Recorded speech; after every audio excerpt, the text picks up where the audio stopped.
Paxtakor markaziy stadionida o'yin boshlanganiga qadar Yaponiya milliy terma jamoasi Shimoliy Koreya mehmoni bo'ldi va 0-1 hisobida imkoniyatni boy berdi va bir necha daqiqalardan so'ng boshlanadigan o'yindan keyin biz guruhda yaqqol peshqadamlikni o'z qo'limizga olishimiz mumkin. Buning uchun esa Tojikiston milliy terma jamoasini mag'lubiyatga uchratish talab etiladi. To'g'ri, so'nggi turda bizni Yaponiyaga qarshi safardagi o'yin kutib turibdi. Ammo ungacha hali vaqt bor va ungacha biz hozir mana bu uchrashuvda 3 ochko qo'lga kiritadigan bo'lsak, har holda Yaponiyadan 3 ochkoga o'zib ketish imkoniyatiga ega bo'lamiz. Demak, qadrli futbol muxlislari, ikkala terma jamoa vakillari maydonga chiqib kelishdi va O'zbekiston hamda Tojikiston davlat madhiyalarini birgalikda tinglaymiz. Xonimlar va janoblar, Tojikiston madhiyasi uchun turishingizni so'raymiz.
Of Uzbekistan.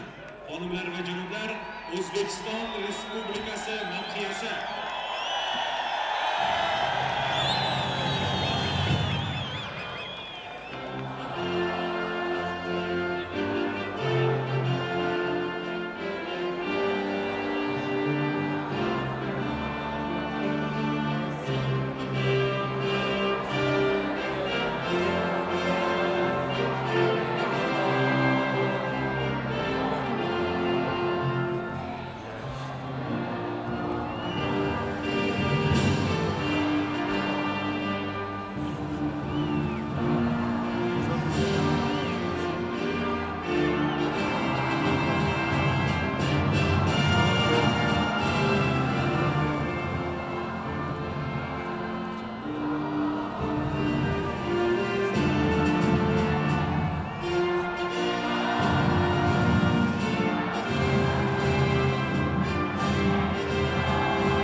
Muhtaram futbol ishqibozlari, O'zbekiston hamda Tojikiston davlat madhiyalari yangrab o'tdi va hozir ikkala jamoa vakillari bir-birlari bilan ko'rishib olgandan so'ng maydonda o'z o'rinlarini egallashadi. Albatta, hozircha birinchi bo'limda qaysi jamoa qaysi maydonning qaysi qismida hozir o'z joyini egallashi biroz qorong'iroq, lekin bir necha soniyalardan so'ng bunga aniqlik kiritib olinadi.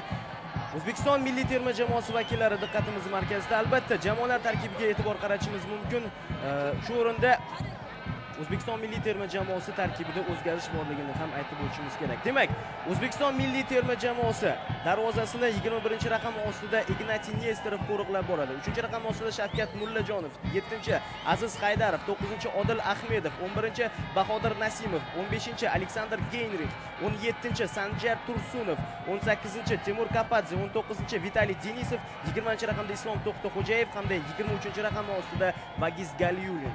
Jamoa sardori bugungi uchrashuvda 9-raqamdagi yarim himoyachimiz, lekin o'tgan turdagi o'yinda yaxshi bilasizki, Odil Ahmedov himoyaning markaziy qismidan o'rin olgan edi. Odil Ahmedov jamoamiz sardori, jamoa bosh murabbiyi Vadim Abramov. Tojikiston milliy terma jamoasi tarkibi bizga esa Vadim Abramov namoyish etilmoqda.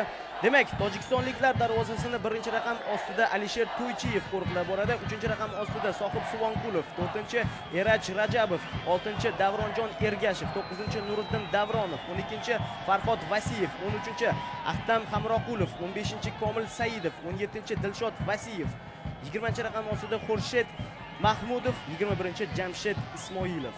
Jamoa sardori 20-raqamdagi futbolchi Xurshid Mahmudov, jamoani bosh murabbiy sifatida Olimjon Rafiqov maydonga boshlab tushgan va biroz avval aynan ushbu mutaxassisni siz ekraningiz orqali ko'rdingiz. Demak, qadrli futbol muxlislari, milliy terma jamoamiz oq rangli sport formasida o'yinda ishtirok etadi va terma jamoamiz vakillari birinchi bo'limda darvozasi ekranimizning chap tarafida. Kecha ikkala terma jamoa bosh murabbiylar ishtirokida matbuot anjumani o'tkazildi. Hozir bizga hakam ham namoyish etilmoqda. Kelin shu o'rinda uchrashuvni boshqarib boradigan hakamlarga ham to'xtalib o'taylik. Ushbu o'yinni Birlashgan Arab Amirligi davlatidan hakamlar boshqarib borishadi. Maydonda bosh hakam Muhammad Abdulkarim Muhammad Al-Zaruni, unga qanotlarda Muhammad Abdulla Ahmad Jassim hamda Muhammad Al-Jalaflar yordam berishadi. O'yinning rasmiy 4-hakami Muhammad Abdulla Hasan Muhammad. Uchrashuv komissari Manesh Bista Nepaldan hamda uchrashuv nazoratchisi Nimal Vikramatunga Shri Lanka davlatidan. Hozir ikkala jamoa vakillari maydonda o'z o'rnlarini egallashdi va barcha Birlashgan Arab Amirliklaridan hakamning qushdagi chalishni kutib turgandi va qadrli futbol muxlislari, o'yinga start berildi. 2014-yilgi jahon chempionati 3-saralash bosqichi 5-turda O'zbekiston Tojikistonga qarshi o'yinni boshladi va hozir mehmonlarimiz to'pni egallab olishgan. Dastlabki daqiqalardan hujumga o'tishga urinib ko'rishdi, lekin bu yerda Vagiz Galiyulin to'pga birinchi bo'lib yetib keldi. Tarkibga e'tibor qaratgan bo'lsangiz, avvalgi turdagi o'yinga solishtiradigan bo'lsak, Shimoliy Koreyaga qarshi kechgan o'yin bilan solishtiradigan bo'lsak, bu yerda O'zbekiston milliy terma jamoasida 3 ta o'zgarishni ko'rishimiz mumkin. Ya'ni bugun asosiy tarkibdan Shavkat Mullajonov, Bahodir Nasimov hamda Sanjar Tursunovlarga joy berildi. Hozir tojikistonliklarning hujumi va to'p maydon tashqarisiga chiqib ketdi. Darvozabonimiz Ignatiy Nesterov to'pni o'yinga kiritib beradi. Yaxshi bilasizki, avvalgi turda Mullajonov, Tursunov hamda Nasimovlarning o'rnida asosiy tarkibda Seryor Japarov, Viktor Karpenko hamda Maksim Shatskiylar o'yinning dastlabki daqiqalaridan uchrashuvda ishtirok etishgan edi. Umuman kecha bo'lib o'tgan matbuot anjumanida Vadim Abramov hozir O'zbekiston milliy terma jamoasining hujumi to'p o'ng qanotga yetkazib bermoqda. Sanjar Tursunov jarima maydoniga kirib borayotganda bu yerda mehmonlar to'pni maydon tashqarisiga chiqarib yuborishdi va dastlabki daqiqalarda standart vaziyatga ega bo'lmoqdamiz. Birinchi burchak zarbasi terma jamoamiz vakillari tomonidan amalga oshiriladi. To'p oldida Aleksandr Geynrix. Keling ushbu standart vaziyatni kuzatib olaylik. Geynrix to'pni jarima maydoniga yetkazib bermoqda. Bu yerda bosh bilan zarbani amalga oshirish imkoniyati bor edi, lekin to'p biroz yuqoridan o'tib ketdi. Bahodir Nasimov unga zarba bera olgani yo'q. Biroq shunga qaramasdan terma jamoamiz vakillari hujum qilishda davom etishmoqda. Geynrix juda yaxshi to'pni o'tkazib yubordi. Sanjar Tursunov, o'ng qanotda Tursunov. Unga qarshi raqib futbolchisi va bu yerda o'yin qoidasi buzildi. O'yin qoidasi buzildi mehmonlar tomonidan. O'yin qoidasini buzgan futbolchi 12-raqamdagi Farhod Vasiyev. Darhol vakillarimiz to'pni o'yinga kiritib yuborishdi. Yana Tursunov to'p bilan. Hozircha terma jamoamiz vakillari o'ng qanotda ko'proq hujumga o'tishga harakat qilishmoqda. Nasimov to'pga egalik qilyapti. Himoyachilar xatoga yo'l qo'yishdi. Tojikiston jamoasi vakillari va bu yerda to'p Nasimov tomonidan markazga uzatilayotganda Odil Ahmedov tomonga, lekin Ahmedovgacha to'p yetib borgani yo'q. Galiyulin chap qanotdan to'pni endi jarima maydoniga yetkazib bermoqda. Bu yerda yana bir bora Vasiyev vakillarimizning hujumini qaytarishga muvaffaq bo'ldi. Demak, Vadim Abramov kecha tarkibda o'zgarishlar bo'lishini, lekin u qadar katta o'zgarishlar bo'lmasligini ham ta'kidlab o'tgandi. Albatta, vazifa bajarib bo'lingandan so'ng ko'pchilik muxlislar ham kutishgandi buni. Tojikistonga qarshi o'yinda har holda zaxiradagi futbolchilarning bir nechtasiga imkoniyat berilishini va ko'rib turibsizki, 3 ta futbolchi o'zgartirilgan. Qolaversa, Odil Ahmedov kecha Abramov bunga ham to'xtalib o'tgandi. Odil Ahmedov bugungi uchrashuvda har holda biroz oldinroqda, aniqroq aytadigan bo'lsak, o'z o'rnida yarim himoyachi sifatida o'yinni davom ettirmoqda. Markaziy himoyada esa hozircha Shavkat Mullajonov bilan biz Islom To'xtaxo'jayevni ko'rmoqdamiz. To'p maydon tashqarisiga chiqib ketdi. Dastlabki daqiqalardan terma jamoamiz futbolchilari tashabbusni o'z qo'llariga olishga ulgurishdi. Hozir Vitaliy Denisov yon chiziqdan to'pni o'yinga kiritib beradi. Ancha uzoq masofaga to'p tashlab berildi. Nasimov tomon uzatilgan to'p edi va bu yerda Aleksandr Geynrix ham bor. Va to'p mehmonlardan maydon tashqarisiga chiqarib yuborildi.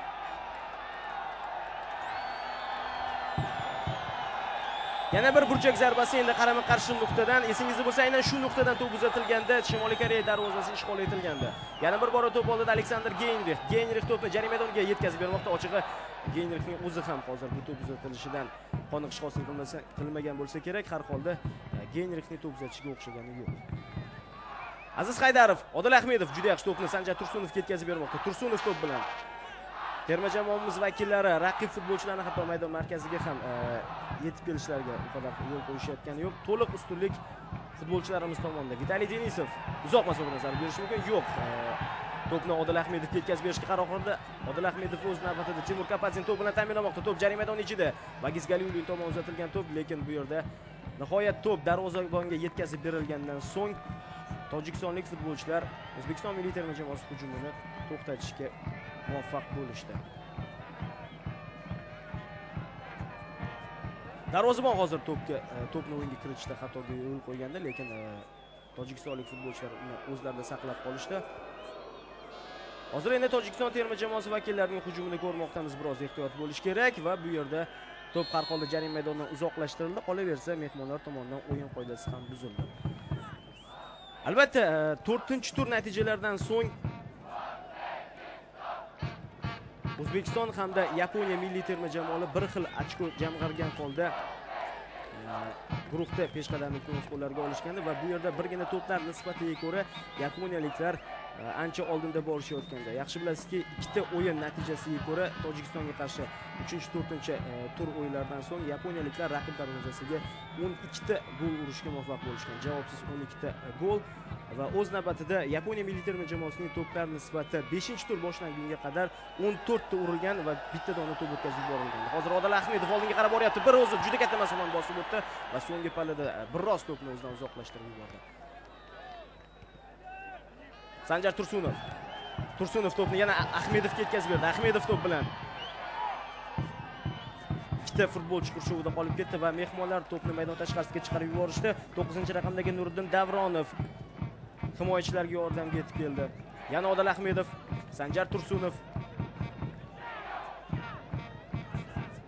Tursunov to'pni orqaroqqa Kapadzega yetkazib berishga majbur bo'ldi va Kapadze to'pni jarima maydoniga uzatmoqda. Biroz kuchliroq to'p uzatilishi natijada to'p maydon tashqarisiga chiqib ketdi. Kecha bo'lib o'tgan matbuot anjumanida albatta jurnalistlar bugungi uchrashuv orqali to'plar nisbatini ham ancha yaxshilashib olish imkoniyati bor deya savol berishgan edi. Lekin Vadim Abramov to'plar nisbati o'z yo'liga, biroq natija eng muhimi deb ta'kidlab o'tdi. Hozircha biz uchun natijalar ijobiy bo'lmoqda va bunisi eng muhimi deb aytib o'tgandi Vadim Abramov. Ammo tojikistonliklar shu o'rinda albatta bu bosqich albatta Tojikiston futboli uchun o'ziga yarasha sinov deb aytib o'tishganda jamoa bosh murabbiy vazifasini bajaruvchi Olimjon Rafiqov va shunday bo'lishiga qaramasdan har holda bizning milliy terma jamoamizga qarshi o'yinda nima bo'lishidan qat'iy nazar baribir muvaffaqiyatli o'ynash uchun, muxlislar uchun ajoyib futbol taqdim etib berish uchun maydonda harakat qilishlarini ham aytib o'tgandi.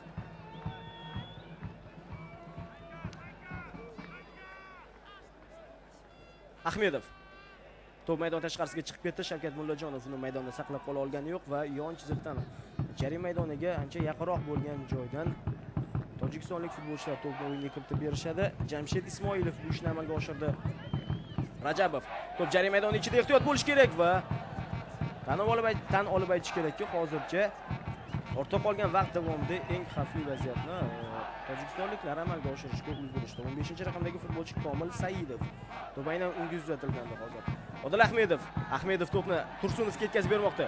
Bu yerda o'yin qoidasi buzilmadi deb topilmoqda. Qanot hakami ham bayrog'ini ko'tarmadi. Qolaversa uchrashuv bosh hakami ham o'yinni to'xtatgani yo'q. Lekin Sanjar Tursunov raqib bilan biroz qaltis ravishda to'qnashib ketdi. Tursunov o'rnidan turdi, o'yinni davom ettira oladi.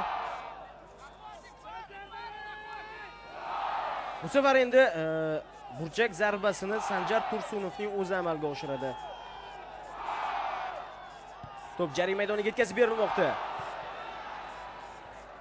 Hozircha mehmonlar to'pni qaytarishga muvaffaq bo'lishdi. Yana to'p bilan Komil Saidov, unga qarshi Aziz Haydarov harakat qilgandi va to'pni olib qo'yishga muvaffaq bo'ldi. Odil Ahmedov, Haydarov, Kapadze. Kapadze ikkita futbolchi o'rtasidan to'pni olib o'tdi, lekin biroz to'pni uzoqlashtirib yubordi. Bu safar endi Denisov raqibning hujumini to'xtatishga muvaffaq bo'ldi. Shavkat Mullajonov.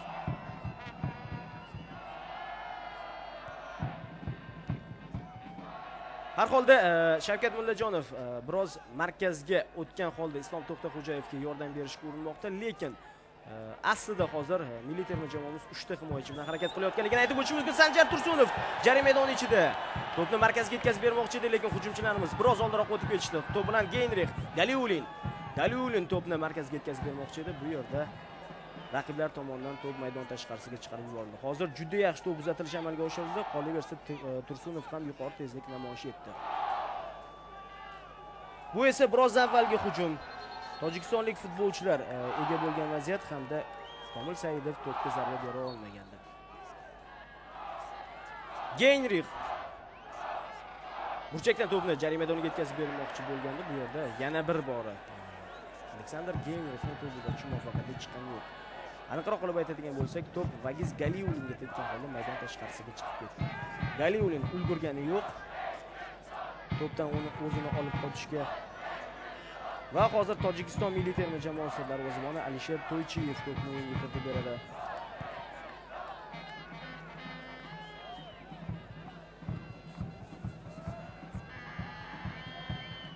Kapadze to'p uchun kurashda.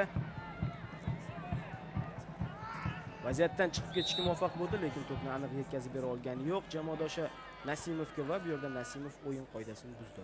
Maydon markaziga yaqin bo'lgan joyda.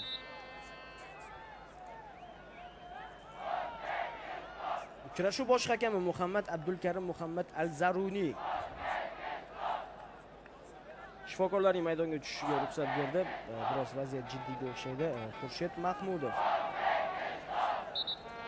raqib jamoa sardori Mahmudov.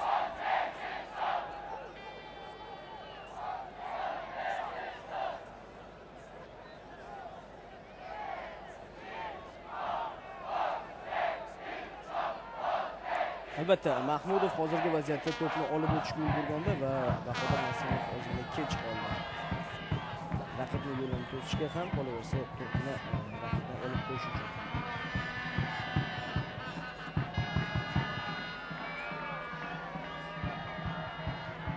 Hozir esa Xurshid Mahmudov maydon chetiga olib chiqiladi va shundan so'ng o'yin davom ettiriladi.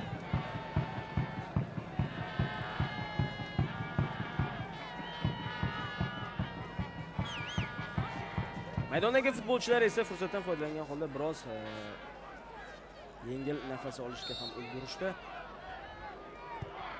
To'p esa to'g'ri jarima maydoniga uzatib berilmoqda. Bu yerda Ignatiy Nesterov o'z o'rnida va tezkorlik bilan terma jamoamizning navbatdagi hujumini boshlab yubordi. Nesterov, Odil Ahmedov. Markazda Haydarov bor. Haydarov Ahmedov kombinatsiyasi. Shavkat Mullajonov. Yana Ahmedov.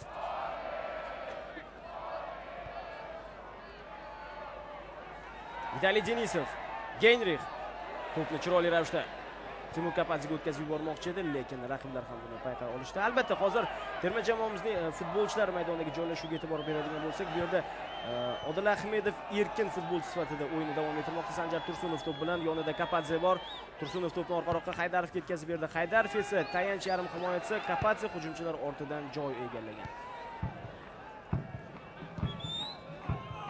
Tursunov.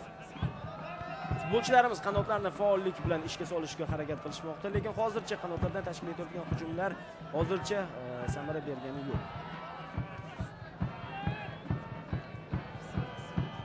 Kapadze to'p uzatishda xatolik va bu yerda darvozabon Alisher To'ychiyev to'pni egallab oldi.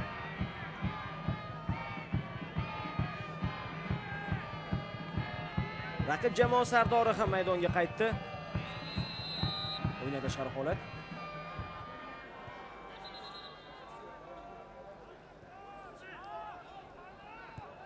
Ahmedov to'pni Nasimovga yetkazib berdi. Nasimov biroz to'pni uzoqlashtirib yubordi, lekin hujum davom etmoqda. Galiulin jarima maydoni ichida Galiulin markaz tomon intilyapti va bu yerda so'nggi pallada to'p uzatilishi muvaffaqiyatli chiqqani yo'q. Hamda bu yerda Farhod Vasiyev to'pni jarima maydonidan uzoqlashtirmoqda.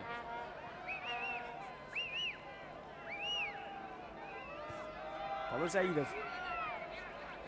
Farhod Vasiyev.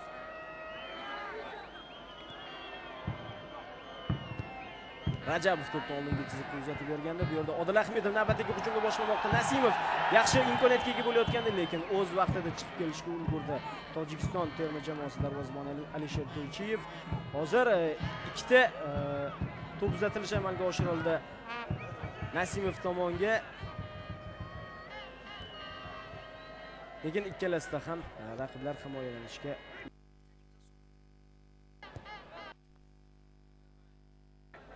Shavkat Mullajonov to'pni qaytarishda xatoga yo'l qo'ydi. Ahmedov o'yin qoidasini buzdi. Jamshid Ismoilovga nisbatan o'yin qoidasi buzildi.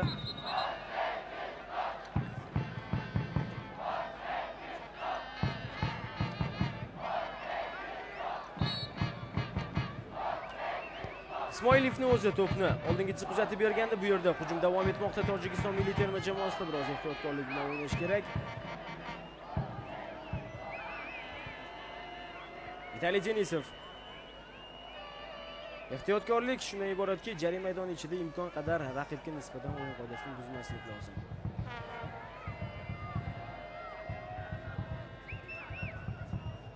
Geynrix nihoyat hujumchimiz to'pni egallab oldi va terma jamoamiz vakillari navbatdagi hujumga o'tishmoqda. Biroz tezroq o'ynash kerak. Vagiz Galiulin, tojikistonlik futbolchilar ham himoyaga qaytishga ulgurishyapti. Bu yerda ko'pchilik tashkil etishmoqda raqiblar va o'yin qoidasi buzildi. Galiulinga nisbatan o'yin qoidasi buzildi.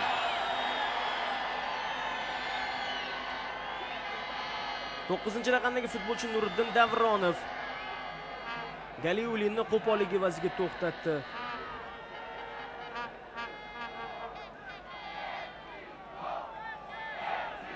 Mana bu endi ancha-muncha yaxshi qulay imkoniyat bo'lishi mumkin. Har holda terma jamoamiz vakillari jarima maydonidan unchalik uzoq bo'lmagan joyda standart vaziyatga ega bo'lishmoqda. Bu nuqtadan odatda futbolchilar o'ng oyoqda yaxshi zarbani amalga oshiradigan futbolchilar zarur berishadi to'pga. Bunday futbolchi esa bizning terma jamoamizda bor. Bu Aleksandr Geynrix va aynan Geynrix hozir to'pni maydonga o'rnatishga tayyorgarlik ko'rmoqda. O'z navbatida uchrashuv bosh hakami ham hushtakdan so'ng to'pga zarur berish kerakligini aytib o'tdi. Diqqat bilan kuzatamiz vaziyatni. Geynrixning oldida shuningdek Odil Ahmedov ham bor. Ahmedov biroz orqaroqqa qaytmoqda. Har holda aftidan zarbani Geynrix amalga oshiradi. Joyli devorda ikkita futbolchi bor. Aleksandr Geynrix zarbani amalga oshirdi, lekin to'p darvoza to'sinidan yuqoridan o'tib maydonni tark etdi.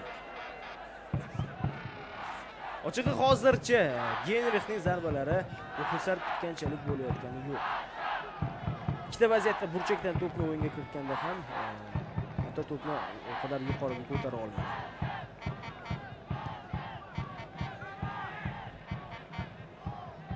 Shavkat Mullajonov maydon markazida to'p uchun kurash olib bordi va to'pni Ahmedovga tashlab berdi. Ahmedov juda yaxshi raqibni orqada qoldirmoqda. Geynrix qo'pollik yo'q. Qo'pollik ishlatilganda hakam hushtak chalishga taraddudlanayotgan bir paytda to'p aynan Geynrixning o'zida qoldi va shu sababli hushtak chalingani yo'q. To'xtaxo'jayev bu to'pga chiqib kelish kerak. To'xtaxo'jayev hozir xatoga yo'l qo'yishi mumkin edi. Yordamga yetib kelgan Shavkat Mullajonov esa to'pni Nesterovga qaytarib berdi.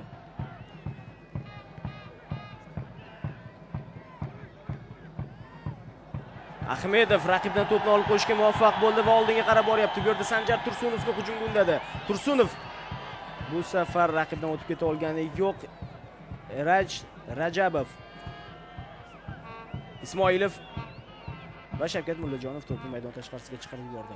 Dastlabki daqiqalarda ancha-muncha katta ustunlik bor edi terma jamoamiz vakillarida, lekin tan olib aytish kerakki, tojikistonlik futbolchilari ham biroz oldinga qarab yurishning uddasidan chiqishmoqda. Har holda hujumlar tashkil etishyapti. Vitaliy Denisov, Haydarov to'p bilan Ahmedovning o'zi oldinga qarab boryapti. Jarima maydoniga yorib kirishi mumkin. Yo'q, to'pni Tursunov ketkazib berdi. Tursunov to'pni to'xtatdi, orqaga qaytarmoqda. Haydarov.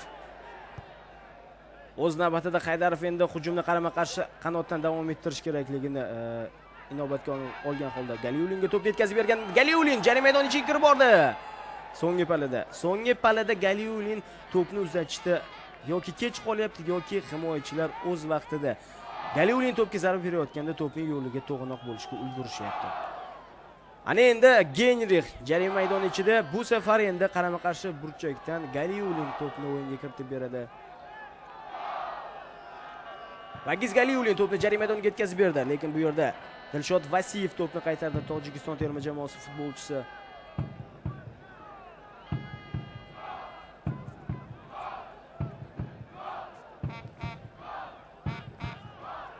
Genrix. Qoidabuzarlik amalga oshirildi. Genrixga nisbatan 3-raqamdagi sohib Suvon Qulov. Aynan shu futbolchi kecha matbuot anjumanida ishtirok etgandi. Olimjon Rafiqov bilan birgalikda.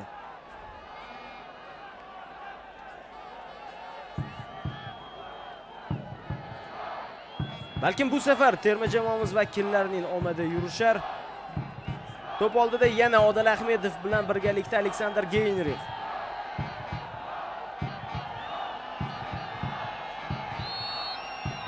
Hushtak chalindi. Odil Ahmedov zarba bermoqda, ancha-muncha yuqoridan o'tib ketdi to'p. Odil Ahmedovning zarbasi ham ko'ngildagidek chiqmadi. Kuchli zarba berdi to'pga, lekin juda yuqoriga ko'tarib yubordi. Natijada to'p maydonni tark etdi.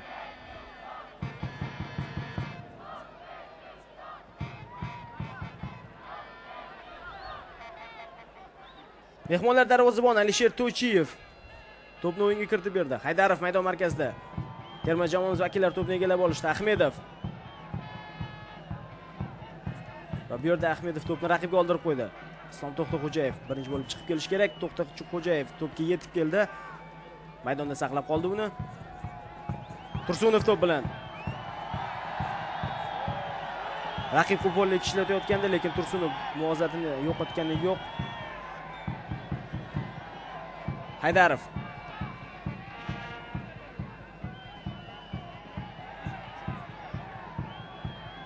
Kapadze. Nasimov. Uzoq masofadan berilgan zarba va to'p maydonni tark etgani yo'q. Sanjar Tursunov to'p bilan uni maydonda saqlab qoldi. Odil Ahmedov. Hujum davom etyapti. Vakillarimizda to'p jarima maydoniga yetkazib berildi Ahmedov tomonidan. Havoda to'p uchun kurash. Galiulin yana jarima maydoni tomon intilmoqda. Endi zarba berish mumkin. Galiulinning zarbasi darvoza ustuni yonidan o'tib to'p maydonni tark etdi. Ochig'i zarba u qadar kuchli bo'lgani yo'q, lekin xavfli edi. Darvozabon ham ulgurgani yo'q to'pga tashlanish uchun, ammo to'p darvoza ustuni yonginasidan o'tib maydonni tark etdi. Vagiz Galiulin har holda uchrashuvni faollik bilan davom ettirmoqda. Sanjar Tursunov bu safar to'pni jarima maydoniga yetkazib berdi Genrix. Bu safar Aleksandr Genrix. Ochig'i menimcha ko'pchilik uchun o'ziga yarasha yangilik bo'lmoqda. Genrix odatda bosh bilan zarbalarni ko'p ham amalga oshirmasdi, lekin Shimoliy Koreyaga qarshi o'yinda ham bunday vaziyatlar ko'p bor edi. Namoyish etilganda Bahodir Nasimov tomonidan uzatilgan to'p. Bu safar Tursunov oldinga qarab o'zi yurmasdan to'pni to'g'ri jarimadan yetkazib berdi. Biroz avvalgi vaziyat Galiulin to'pga zarba bergan holati darvoza ustuni yonidan o'tib ketgandi. Sanjar Tursunov yana diqqatimiz markazida. U to'pni jarima maydoniga yetkazib bermoqda. Balkim bu safar zarba berilishi mumkin. Genrix. Alisher To'chiyev. Mana bu vaziyatda har holda raqib jamoa darvozaboniga ham qoyil qolish kerak. Qolaversa, o'yin qoidasini ham o'zida Aleksandr Genrix. Vaziyatni yana bir bor kuzatamiz. Avvaliga Odil Ahmedov to'pni o'tkazib yubordi. Zarba bera olmadi. Zarba bera olgani yo'q Genrix. Agar zarba berganida to'pga tegina olganida har holda ancha kuchli zarba bo'lardi bu va kim biladi deysiz, darvoza chizig'i ustida turgan futbolchilar ham qolaversa darvozabon ham bu to'pni qaytara olmasmidi. Undan avvalgi zarba ham bizga namoyish etildi. Geynrixning bosh bilan bergan zarbasi. Hozircha Alisher To'ychiyev joy tanlashda adashayotgani yo'q.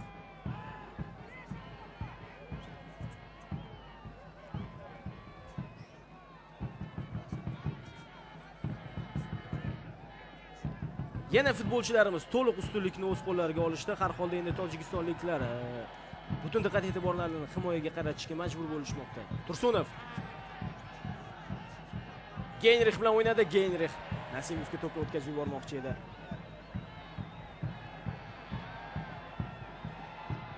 Komil Saidov to'pga yetib kela olgani yo'q. Kapadze, Haydarov, yana Kapadze. Chap qanotda Galiulin ochiq. Galiulin jarima maydoniga kirib boryapti. O'yindan tashqari holat qayd etildi. O'yindan tashqari holat. Ozgina Kapadze kechikdi to'pni oldinga yetkazib berish borasida. Vaholanki mana bu vaziyat uchun menimcha hakam bilan biroz bahslashsa bo'ladi. To'p uzatilayotgan pallada Galiulin so'nggi chiziqda turgan himoyachi bilan deyarli bitta chiziqda edi. Bizga esa milliy terma jamoamiz zaxira o'rindig'i namoyish etildi. O'yindan tashqari holatlar borasida hisob 1-1. Geynrix to'pni egallab oldi. Haydarov, Ahmedov, Geynrix jarima maydoni ichida. Geynrix o'ng oyoqda zarba berishi mumkin edi. Biroq to'pni o'ng oyoqqa moslashtirgunga qadar raqib to'pni egallab olgandi, lekin bu yerda raqib ham xatoga yo'l qo'ydi. Farhod Vaziyev va Sanjar Tursun to'pni markazga yetkazib berdi. Vagiz Galiulin ochig'i hozir terma jamoamiz vakillarining omadi yurishmayapti. Geynrixning ham, Galiulinning ham, Sanjar Tursunov qolaversa Bahodir Nasimov. Bu yerda endi Tojikiston milliy terma jamoasi qarshi hujumi rivojlanmoqda. Yo'q, bu qarshi hujumni qaytarishga muvaffaq bo'lishdi vakillarimiz. Odil Ahmedov o'yin tezligi sekin-asta oshib bormoqda.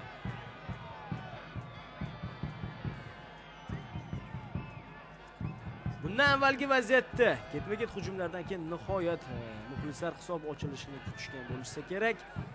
Ammo bu safar ham omad terma jamoamiz vakillaridan yuz o'girdi. Bu yerda e'tibor bering. Avvaliga Geynrix to'pni raqibga oldirib qo'ydi, ammo oxirigacha kurash olib borgandan keyin raqib himoyachisi xatoga yo'l qo'ydi. Bundan esa Tursunov unumli foydalandi. Darhol to'pni jarima maydoniga yetkazib berdi. Biroq Galiulin to'pga zarba bera olgani yo'q. Juda faol ishtirok etyapti Vagiz Galiulin.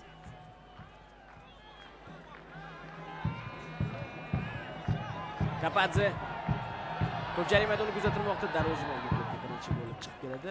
Hujumchilardan ancha oldinroq yetkazib berilgandi to'p. Ullajonov to'pni qaytarmoqda. Galiulin bugungi uchrashuvda har holda o'ng qanotda Sanjar Tursunov, chap qanotda Vagiz Galiulinlar ancha faol o'yinni davom ettirishyapti.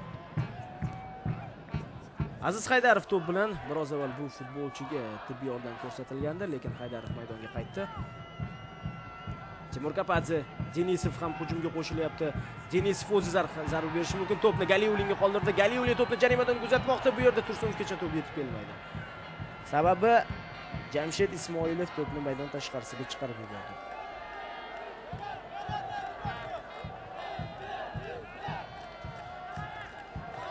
Sanjar Tursunov to'p jarima maydoniga yetkazib berilyapti. Alisher To'ychiyev bu safar ham darvozabon hozircha Tojikiston milliy terma jamoasining darvozaboni ancha yaxshi ishtirok etmoqda o'yinda va hozir Vitaliy Denisovga nisbatan o'yin qoidasi buzildi. Uchrashuv bosh hakami Denisovning holidan xabar olyapti. Lekin menimcha Denisov o'rnidan turadi. Komil Saidov. Raqiblarimiz hujumida faollik ko'rsatishga urinmoqda Komil Saidov. Ozmi ko'pmi har holda himoyachilarimizni biroz shu sergak turishga majbur qilmoqda.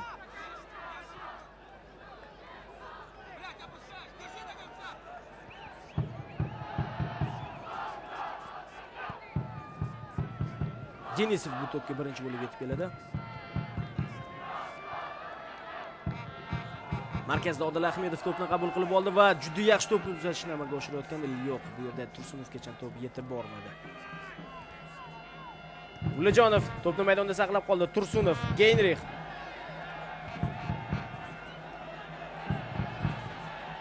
Geynrix to'pni jarima maydoniga uzatmoqda. Kapadze bu yerda katta tezlik bilan jarima maydoniga kirib borayotgandi.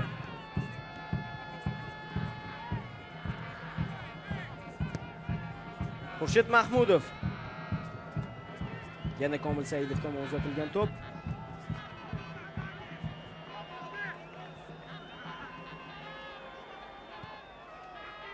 Ahmedov xatoga yo'l qo'ydi, natijada mehmonlar hujumga o'tishlari mumkin. Komil Saidov hujum chizig'iga to'p uzatilgandi, lekin bu to'pga birinchi bo'lib Islom To'xtaxo'jayev chiqib keldi. Ignatiy Nesterov.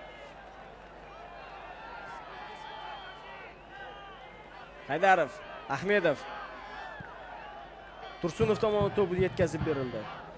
Deyarli har bir hujum qanotlar orqali rivojlanyapti. Har bir hujumda qanotlar faollik ko'rsatishmoqda. Mana avvaliga o'ng qanot, endi esa chap qanotga Galiulinga to'p yetkazib berildi. Galiulin juda yaxshi raqibni aldab o'tmoqda. Yana so'nggi to'p uzatishda, so'nggi palada shu to'p uzatilayotgan holatda raqiblardan biror bir futbolchi to'p yo'liga to'g'anoq bo'lmoqda. Bu safar Haydarovning to'p uzatishi manziliga yetib borgani yo'q. Geynrixga to'p yetkazib bermoqchi edi. Hozir ikkita futbolchi o'zaro bir-birini tushunmagan holda to'pni raqibga oldirib qo'yishi mumkin edi bu yerda tojikistonliklar, ammo biroz shoshgan holda Sanjar Tursunovning bosimi ostida to'pni maydon tashqarisiga chiqarib yubordi. To'p jarima maydoni ichida. Geynrix. Yo'q, biroz yuqoridan o'tib ketdi to'p. Alisher To'ychiyev. Balkim mehmonlar tarkibida hozir eng faol o'ynayotgan futbolchi bu darvozabon Alisher To'ychiyev desak, fikrimizga qo'shilsangiz kerak. Mullajonovga nisbatan o'yin qoidasi buzildi.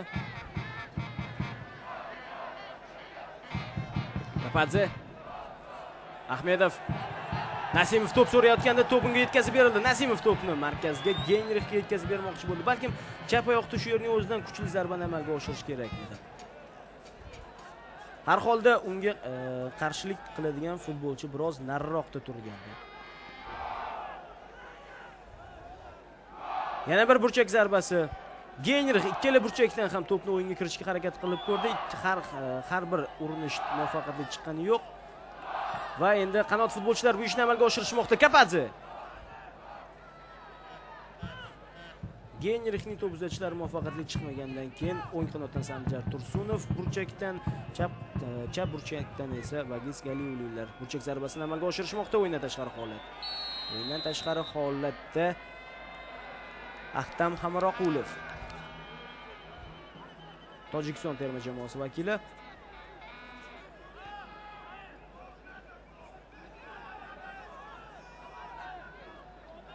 Haydarov, Kapadze,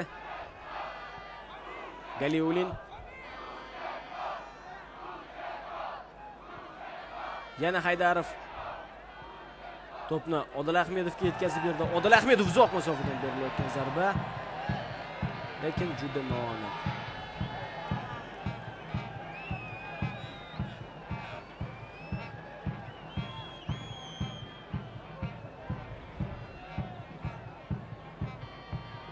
Hozircha zarbalar borasida aniqlik yetishmayapti terma jamoamiz vakillariga.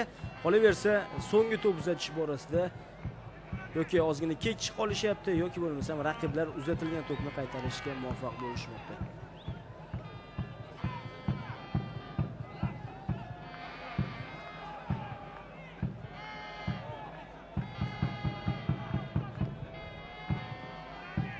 Haydarov, Islom To'xtaxo'jayev, o'ng qanotda Mullajonov bor. To'xtaxo'jayev esa markaz tomon yuryapti va to'pni Kapadzega aniq ravishda yetkazib bera oldi. Timur Kapadze, chap qanotda Galiulinga to'p yetkazib berildi. Galiulin esa Denisov bilan o'ynamoqda. Kapadze, Galiulin hamda Kapadze o'z o'rnlarini almashtirishdi. Ahmedov, Haydarov, yana Ahmedov o'z oldinga qarab boryapti. Geynrix, Haydarov.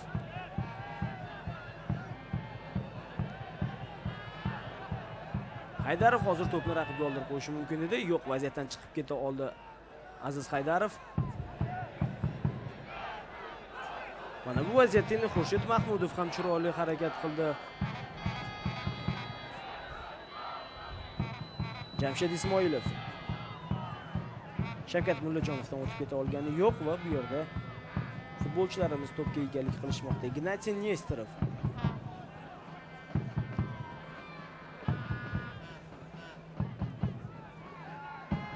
ancha vaqtdan beri biz maydonda Ignatiy Nesterovga e'tibor qaratmayotgan edik va hozir hujumga o'tishga harakat qilib ko'rishdi raqiblar va Nesterovni ham amalda ko'rdik.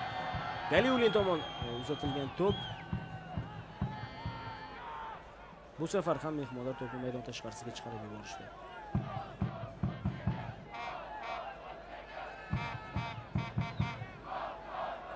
Kapadze Sanjar Tursunov jarima maydoniga kirib boryapti. Tursunov tomon uzatilgan to'p. Chap oyoqni berilgan zarba nihoyat gol! Nihoyat Sanjar Tursunov raqib darvozasini ishg'ol etishga muvaffaq bo'ldi. Umuman uchrashuv boshidan beri faollik ko'rsatayotgan futbolchilarimizdan biri Sanjar Tursunov ushbu o'yinda hisobni ochishga muvaffaq bo'ldi. Ochig'i Tursunovga uzatilgan to'p ham hozir chiroyli bo'lgan.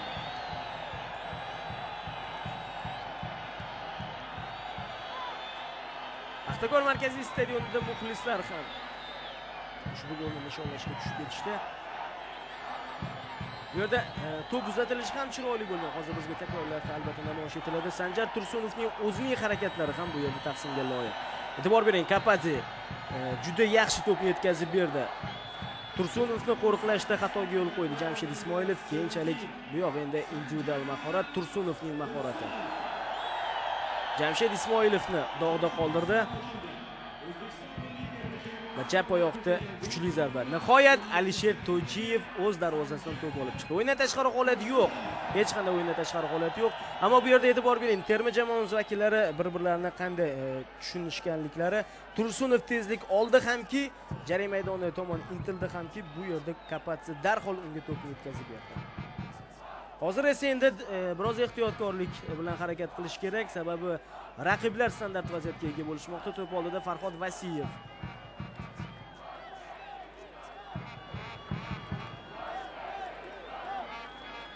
Vasiyev to'pni jarima maydoniga yetkazib bermoqda. Bahodir Nasimov to'pni maydon tashqarisiga chiqarib yubordi. Burchakdan to'p o'yinga kiritiladi endi. Himoyachilarimizga yordamga yetib kelgan hujumchi Bahodir Nasimov, oldingi chiziqda esa birgina Aleksandr Geynrix qoldi. Terma jamoamizdan qolgan barcha futbolchilar terma jamoamiz jarima maydoni ichida. Burchakdan to'p o'yinga kiritib berildi hamda bu yerda zarba amalga oshirildi. Islom To'xto'xo'jayev to'pni qaytarishga muvaffaq bo'lmoqda. Bu yerda mehmonlar yana xatoga yo'l qo'yishdi. To'p maydon tashqarisiga chiqib ketdi. Tezkorlik bilan harakat qilishmoqchi terma jamoamiz vakillari, lekin to'p o'yinga kiritilgunga qadar yonchilikdan tojikistonliklar ham himoyaga qaytishga ulgurishdi. Odil Ahmedov, Aleksandr Geynrix, Galiulin jarima maydoniga kirib bormoqda. Galiulin jarima maydoni markaziga to'pni yetkazib beryapti. Bu yerda xatoga yo'l qo'yishmoqda. Hujum davom etmoqda. Geynrixning zarbasi. Alisher To'ychiyev to'pni egallab oldi. Albatta hisob ochilgandan so'ng terma jamoamiz vakillari hisobda oldinga chiqib olishdi.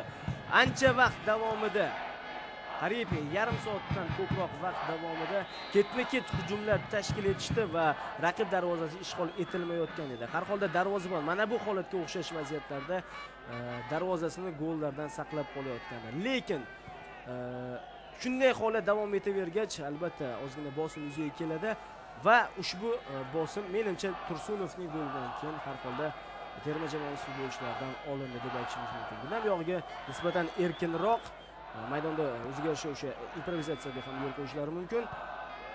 Erkin harakat qilgan holda. Ahmedov to'p bilan. Galiulin. Haydarov.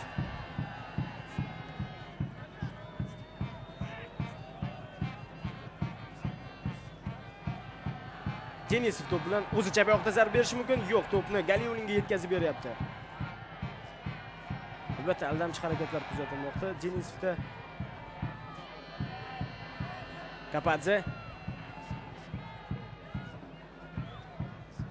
Kapadze, Nasimov, yana Kapadze. To'p jarima maydoni ichiga yetkazib berilmoqda bu yerda. Sal bo'lmasa hozir himoyachi o'z darvozasini ishg'ol etishi mumkin edi. Dilshod Vasiyev kombinatsiyaga e'tibor bering. Qisqa masofaga amalga oshirilgan kombinatsiya natijasida raqib himoyachini yorib o'tishga urinib ko'rishganda hujum esa davom etmoqda. Milliy terma jamoamizda Sanjar Tursunov, Haydarov, Kapadze, yana Tursunov. Tursunov tomon uzatilgandi to'p, lekin Tursunov to'pni egallab ola olmadi. To'p maydonni tark etgani yo'q, o'yinda davom ettirish mumkin. Kapadze. Albatta terma jamoamiz tarkibida jarima maydoni tashqarisidan kuchli, aniq zarba bera oladigan futbolchilar bor. Haydarovni aytishimiz mumkin. Kapadze, Odil Ahmedov, hozir esa Tursunovni to'p uzatish muvaffaqiyatsiz.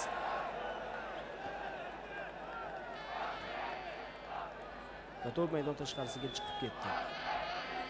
Lekin raqib futbolchilari aynan Ahmedovga ham, Kapadzega ham yoki bo'lmasam o'sha maydon markazida harakat qilayotgan Haydarovga ham jarima maydoni tashqarisidan kuchli zarbani amalga oshirish uchun gol qo'yishmayapti hozircha. Bitta vaziyatda Odil Ahmedovni bo'sh qoldirishganda Ahmedov zarba berdi, lekin zarbasi ancha noaniq bo'ldi. Dilshod Vasiyev to'p bilan to'pni jarima maydoniga yetkazib bermoqda bu yerda Shavkat Mullajonov. O'z o'rnida Islom To'xtaxo'jayevga yordamga yetib kelgan Shavkat Mullajonov hamda Mullajonov terma jamoamizning navbatdagi hujumini boshladi. Chap qanotdan hujum rivojlanmoqda.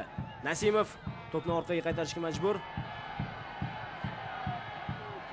Odil Ahmedov, Kapadze. Kombinatsiya amalga oshirilyapti. Yo'q, to'p biroz uzoqlashib ketdi.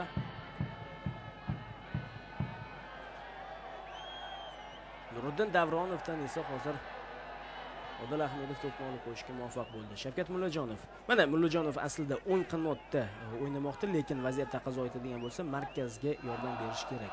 Biroz avval bunday holatni ko'rdik. Sanjar Tursunov o'yindan tashqari holat yo'q, o'yinda davom ettirish mumkin. To'p markazga yetkazib berilmoqda. Galiulin zarba amalga oshirildi. Yo'q, bu zarba emas, balkim markazdagi futbolchilarga to'p uzatilishi edi, lekin bu yerda terma jamoamiz vakillari ham qolaversa, tojikistonlik futbolchilar ham to'pni o'tkazib yuborishdi. Hujumni yana bir bor kuzatamiz. Nasimov o'ng oyoqda zarba bermoqchi edi. Odil Ahmedov esa chap oyoqda to'pni to'xtatmoqchi bo'ldi, lekin to'p barchadan o'tib ketgan holda maydonni tark etdi. Rajabov yon chiziqdan to'pni o'yinga kiritib bermoqchi.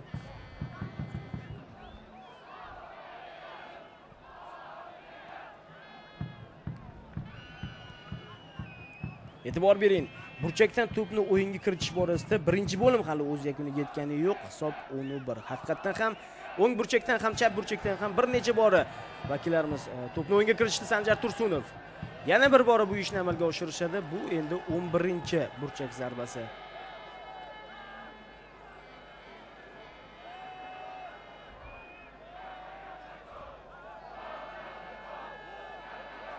Sanjar Tursunov to'pni jarima maydoniga yetkazib bermoqda.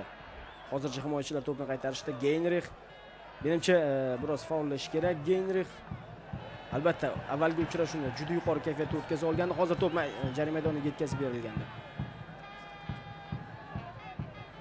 Lekin tan olib aytish kerakki, Geynrixda avvalgi uchrashuvda bo'lgani kabi faollik hozircha kuzatilayotgani yo'q. Kapadze jarima maydoni tashqarisidan endi zarbani amalga oshirgan. Bu Kapadzening o'yin boshidan beri endi birinchi zarbasi. Darvoza tomon tepilgan to'p.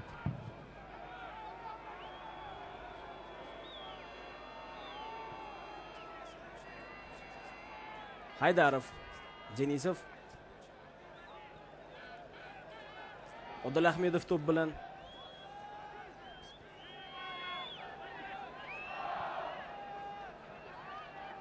Kapadze to'pni Haydarov Ahmedovga yetkazib berdi. Sanjar Tursunov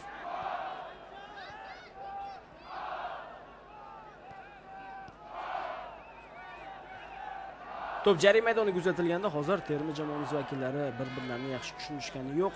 Haydarov menimcha Bahodir Nasimovning markazdan hujumga o'tishini kutgan bo'lsa kerak. Lekin hujumchilarimiz oldinga yurishgani yo'q. To'pni maydonda saqlab qolishdi raqiblar, aniqrog'i Komil Saidov. Tojikiston hujumida eng faol futbolchi menimcha Komil Saidov desak mubolag'a bo'lmasa kerak.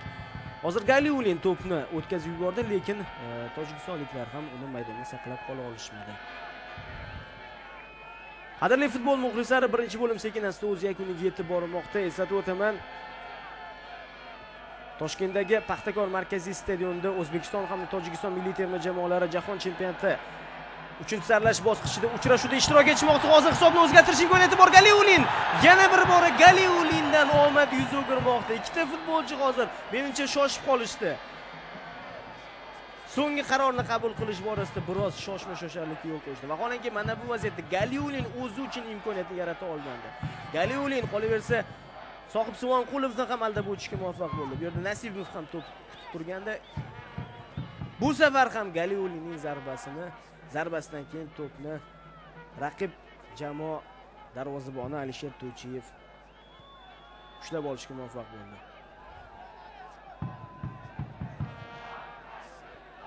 Geynrix aslida qanot futbolchilari Tursunov ham, Galiulin ham asosiy vazifalari keskin hujumlar tashkil etgan holda hujumchilarga imkoniyat yaratib berish, lekin birinchi bo'lim davomida eng ko'p vaziyatga ega bo'lgan futbolchilar aynan Galiulin bilan Sanjar Tursunov bo'ldi. Tursunov yana jarima maydoni ichida markazga yetkazib beryapti. Bu yerda Alisher To'ychiyev to'pni egallab oldi.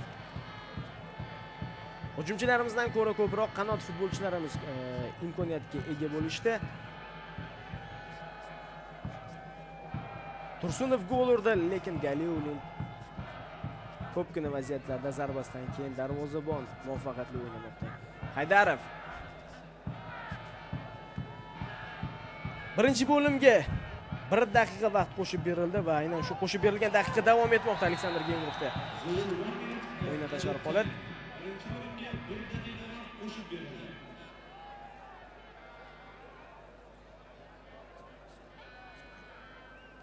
Birinchi bo'limda aslida ortiqcha to'xtalishlar ham bo'lgani yo'q.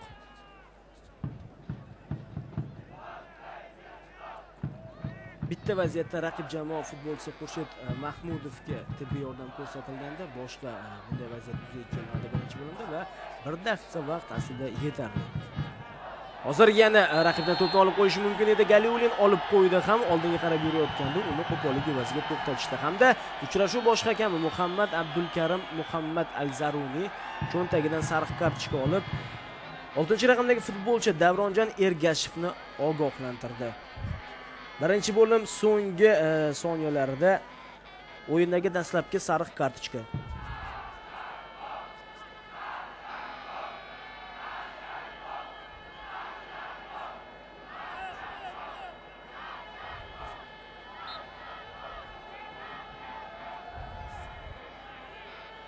Haydarov to'p bilan va qadrli futbol muxlislari, aynan shu palada Birlashgan Arab Amirliklaridan Muhammad Abdulkarim Muhammad Al-Zarunining hushdagi chalindi hamda ikkala jamoa vakillari tanaffusga taklif etilishmoqda. Demak, O'zbekiston hamda Tojikiston milliy terma jamoalari o'rtasidagi uchrashuvning birinchi taymi o'z yakuniga yetdi. Hozircha hisob 1-0. Aynan shunday hisob bilan vakillarimiz oldinda borishmoqda. Yagona bo'lib turgan gol muallifi esa Sanjar Tursunov.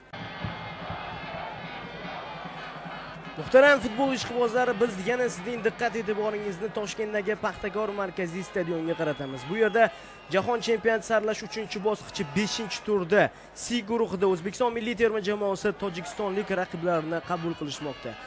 Demak, birinchi bo'limdan so'ng hozircha hisob 1-0. Aynan shunday hisob bilan terma jamoamiz vakillari oldinda borishmoqda. Yagona bo'lib turgan gol muallifi esa terma jamoamizning 17-raqamdagi futbolchisi Sanjar Tursunov bo'lib turibdi. Hozir Tojikiston milliy terma jamoasida o'zgarish bo'lishi kutilmoqda. 14-raqam ostida hozir raqiblarimiz tarkibida Akmal Saburov maydonga tushishga tayyorgarlik ko'ryapti. Akmal Saburov 21-raqam ostida harakat qilgan Jamshid Ismoilovni almashtirdi. Bitta o'zgarish bor ikkinchi bo'lim boshlanish arafasida. Terma jamoamizda esa hozircha o'zgarish amalga oshirilgani yo'q. Demak, Vadim Abramov birinchi bo'limdan so'ng o'yinning borishidan hozircha menimcha qanoat hosil qilgan, ammo hisob borasida albatta to'g'ri terma jamoamiz vakillari oldinda borishmoqda, lekin juda ko'plab xavfli vaziyatlardan bor yo'g'i bittasidangina foydalana olishdi. Ikkinchi bo'limda esa tojikistonlik futbolchilar hujum bilan boshlashmoqda va hozir chap qanotdan hujum tashkil etishga urinib ko'rishyapti. Ushbu hujumni ko'rib olaylik. Nihoyat to'p maydon tashqarisiga menimcha chiqib ketadi. Ha, chiqib ketdi ham. Men esa terma jamoalar tarkibiga e'tiboringizni qaratib o'taman. Tojikiston milliy terma jamoasi vakillari maydonda qizil rangli sport formasida harakat qilishmoqda. Albatta birinchi bo'limni kuzatmagan muxlislar uchun va aynan ular hozir burchakdan to'pni o'yinga kiritib berishyapti. Xavfli vaziyat yuzaga kelishi mumkin. Bu yerda esa darvozabonimizga nisbatan o'yin qoidasi buzildi. Ignatiy Nesterov albatta qiziqonlik qilish kerak emas. Uchrashuv hakami hushtak chaldi va o'yinni davom ettirish lozim.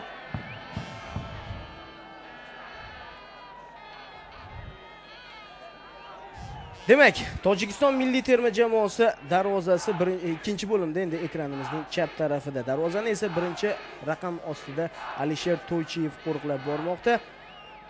3-chi raqam ostida Sohib Suvonqulov, 4-chi Eraj Rajabov, 6-chi Davronjon Ergashev, 9-chi Nuriddin Davronov, 12-chi Farhod Vasiyev, 13-chi Ahtam Hamroqulov, 15-chi Komil Saidov, 17-chi Dilshod Vasiyev, 20-chi Xurshid Mahmudov, 21-chi raqam ostida asosiy tarkibda Jamshid Ismoilov o'yinni boshlaganda va ikkinchi bo'lim boshidan uning o'rniga 14-raqam ostida himoyachi Akmal Saburov maydonga tushirildi. Jamoa sardori 20-raqamdagi futbolchi Xurshid Mahmudov, jamoa bosh murabbiyi vazifasida Olimjon Rafiqov va hozir kutilmagan amalga oshirilgan zarba Ignatiy Nesterov.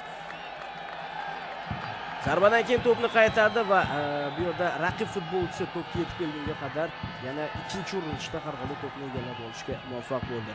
Ikkinchi bo'limda biroz boshqacharoq kayfiyat bilan boshladi deb aytishimiz mumkin tojikistonlik futbolchilarni. Har holda ikkinchi bo'limda hozircha yagona bo'lib turgan xavfli vaziyat aynan raqiblarimizga tegishli to'p maydon tashqarisiga chiqib ketdi. Men esa terma jamoamiz tarkibiga e'tiboringizni qarataman.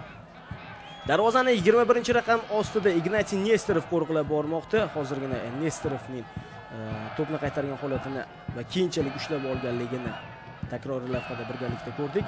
3-raqam ostida Shavkat Mullajonov, 7-chi Aziz Haydarov, 9-chi Odil Ahmedov, 11-chi Bahodir Nasimov, 15-chi Aleksandr Geynrix, 17-chi Sanjar Tursunov, 18-chi Timur Kapadze, 19-chi Vitaliy Denisov, 20-chi Islom To'xtaxo'jayev, 23-raqam ostida Vagiz Galiulin. Jamoa sardori 9-raqamdagi yarim himoyachimiz Odil Ahmedov, jamoa bosh murabbiyi Vadim Abramov. Denisov to'pni Kapadzega yetkazib berdi. Timur Kapadze to'pni o'yinga kuzatib bermoqda. Sanjar Tursunov to'p bilan Tursunov to'pni jarima maydoniga yetkazib bermoqchi edi, lekin bu yerda ikkinchi bo'lim boshida maydonga tushgan futbolchi Akmal Saburov to'pni maydon tashqarisiga chiqarib yubordi. Ikkinchi bo'limda hozircha o'yin sur'ati ancha yuqori deb aytishimiz mumkin. Ikkala terma jamoa vakillari ham yuqori sur'atda o'yinni davom ettirishmoqda. Standart vaziyat ikkinchi bo'limda dastlabki standart vaziyat terma jamoamiz ishtirokida to'p jarima maydoniga yetkazib berildi. Kapadze tomon uzatilgan to'p. Hujum davom ettirish mumkin. Bu yerda Haydarov to'p bilan to'pni Geynrixga yetkazib bermoqda. Geynrixning yaqinida Galiulin. Geynrix to'pni o'zida ushlab turganda va to'pni maydon tashqarisiga chiqarib yubordi Sohib Suvonqulov. Yon chiziqdan mezbonlar to'pni o'yinga kiritishadi. Bu ishni Geynrix amalga oshirdi. Kapadze Galiulin jarima maydoni markaziga to'pni yetkazib bermoqda. Ahmedov, Odil Ahmedov bu yerda menimcha biroz shoshib qoldi to'pni to'xtatishga yoki zarba berish borasida, bitta qaror qabul qilish borasida biroz shoshib qoldi. Vaholanki juda qulay vaziyat edi Odil Ahmedovda. Markazda, jarima maydoni markazida hech qanday qarshiliksiz to'pni qabul qilayotganda Odil Ahmedov. Shu o'rinda birinchi bo'limga to'xtalib o'tadigan bo'lsak, birinchi bo'lim boshlanishida terma jamoamiz vakillari ancha katta ustunlikka ega bo'lishdi va qariyb 15-daqiqalardan boshlab mehmonlar ham sekin-asta oldinga qarab yurishni boshlashdi va bittancha xavfli vaziyat yuzaga kelganda, lekin Komil Saidov o'sha vaziyatda darvoza tomon zarba bera olmagandi. Shundan so'ng terma jamoamiz vakillari yana tashabbusga ega bo'la boshlashdi. ayniqsa birinchi bo'limda qanotdagi futbolchilar, muxlislar diqqat markazida bo'ldi. Bu Sanjar Tursunov o'ng qanotda, chap qanotda esa Vagiz Galiulin. Ikkala futbolchilar juda faollikda o'tkazishdi birinchi bo'limda. Hozir aynan Galiulin to'p bilan, orqaroqda Kapadze. Galiulin esa to'pni o'zida ushlab turibdi, raqibni aldab o'tishi mumkin. Yo'q, to'pni Odil Ahmedov ketkazib berdi. O'zi ochilib bormoqda hamda aynan to'pni qabul qilib olyapti. Galiulin jarima maydoni ichiga kirib bormoqda. Yana to'p bilan Galiulin. Yordam kerak, tezroq yordam kerak. Bu yordam biroz kechikyapti va nihoyat to'p Kapadzega yetkazib berildi. To'p jarima maydoniga uzatildi Kapadze tomonidan. Raqiblar esa maydon tashqarisiga chiqarib yuborish mumkin.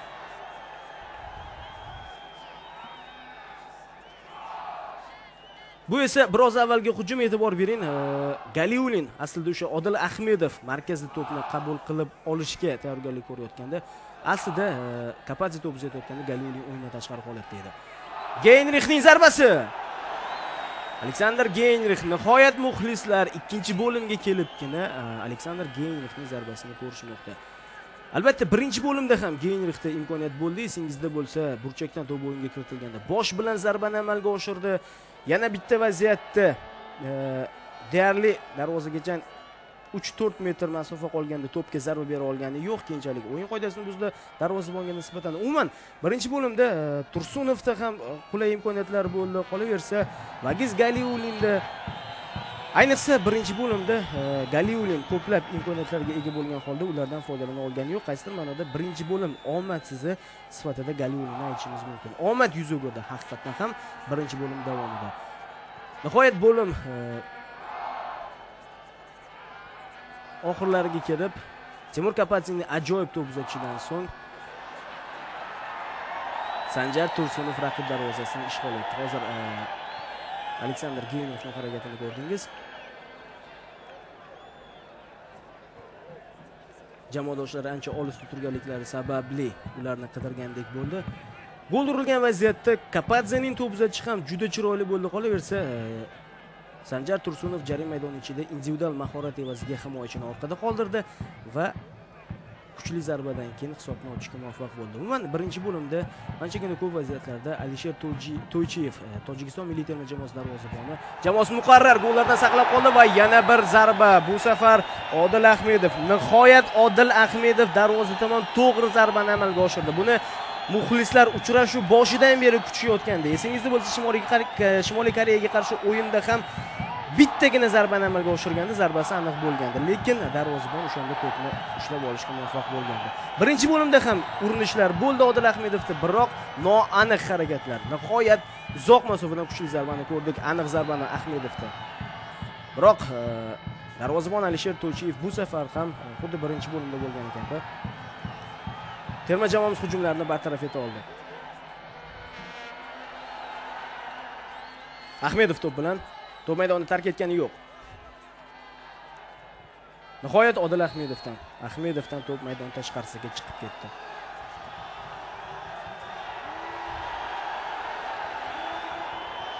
Bu yerda esa uchrashuv bosh hakami Muhammad Al-Zaruni terma jamoamiz futbolchisiga Odil Ahmedovga sariq kartochka ko'rsatdi.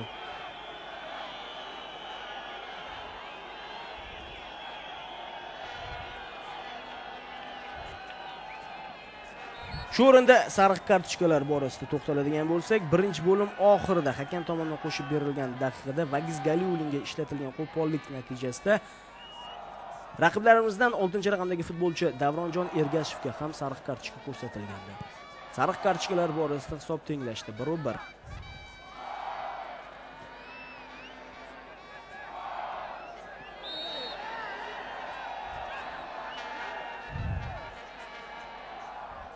Geynrix raqib futbolchisi Komil Saidovga nisbatan o'ynagandi va bu yerda haqli ravishda tan olib aytish kerak. Hushtak chalingan, o'yin qoidasi buzilgan.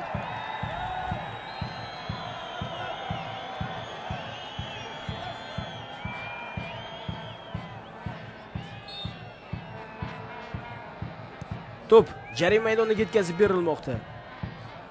Hozir ehtiyot bo'lish kerak. Zarba amalga oshirilyapti va to'p maydonni tark etdi. Mehmonlarning zarbasi ikkinchi bo'limda Ikkinchi zarbani amalga oshirishga ulgurishdi. To'g'ri, noaniq zarba bizga 4-raqamdagi futbolchi Rajabov namoyish etilmoqda. 14-raqamdagi futbolchi bu Akmal Saburov, ikkinchi bo'lim boshidan maydonga tushgan futbolchi. Bosh bilan zarbani amalga oshirdi. Ikkinchi bo'lim boshida ham mehmonlarning xavfli zarbasini ko'rgandik.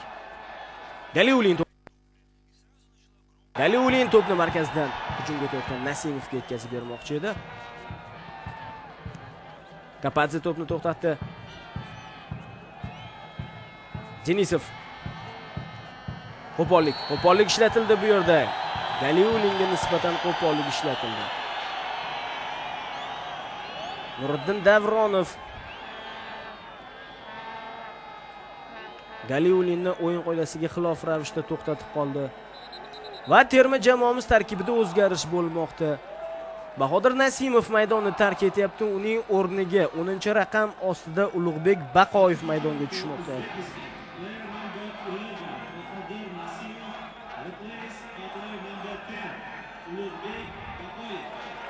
Har holda endi havodagi kurashlarda terma jamoamiz imkoniyatlari yana ham oshishi mumkin, sababi barcha yaxshi biladiki, Baqoyev bosh bilan aniq zarba berish borasida ancha tajribali futbolchi.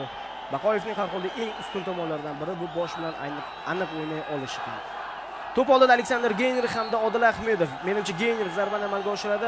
Geynrix to'g'ridan-to'g'ri zarbani amalga oshiryapti, lekin bu yerda yana bir bora darvozabon Alisher To'ychiyev aniq harakat qilmoqda.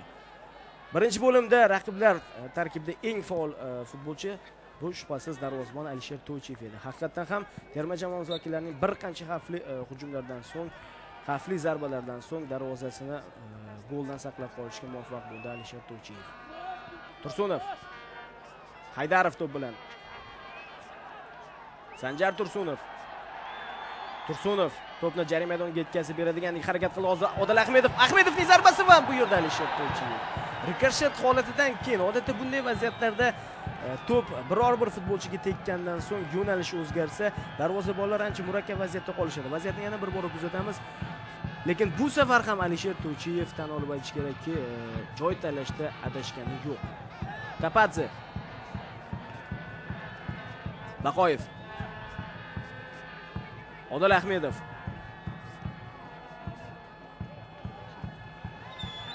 Ahmedov, Kapadze, o'ng qanotda Tursunov oldinga qarab bormoqda. Yo'q, Kapadzening o'zi to'p bilan. Ahmedov to'pni qoldirdi Geynrixga va imkoniyat bo'lishi mumkin. Galiulin hamda Geynrix bir varakaga ikkala futbolchimiz hujumga intilishdi va bunday harakat kerak emas. Aleksandr Geynrix va kerak bo'lmagan joyda hozir sariq kartochka ishlab olyapti Aleksandr Geynrix. Albatta bu yerda futbolchilarimiz penalti so'rashgan edi. Hakamdan penalti esa belgilangani yo'q. Vaziyatni yana bir bora kuzatamiz. Ahmedov juda chiroyli to'pni yetkazib berdi. O'yindan tashqari holati yo'q. Menimcha qaysi ma'noda Geynrixning e'tirozi haqli edi. Bu yerda so'nggi pallada har holda Geynrixni qo'pollik evaziga to'xtatishgandek taassurot uyg'otdi. Yuqoridagi takrorli lavha. Ammo nima bo'lganda ham penalti belgilanmadi va bu yerda Aleksandr Geynrixga sariq kartochka ko'rsatildi. Terma jamoamiz tarkibida ogohlantirilgan futbolchilar 2 kishini tashkil etmoqda hozircha.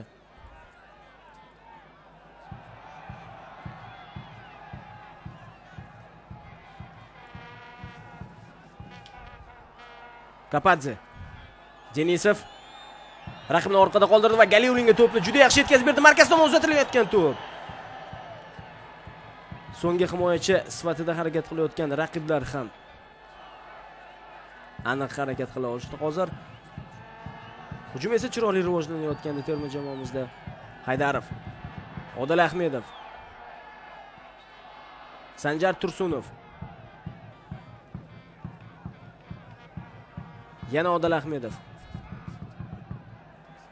Kapadze bilan o'ynamoqda Ahmedov.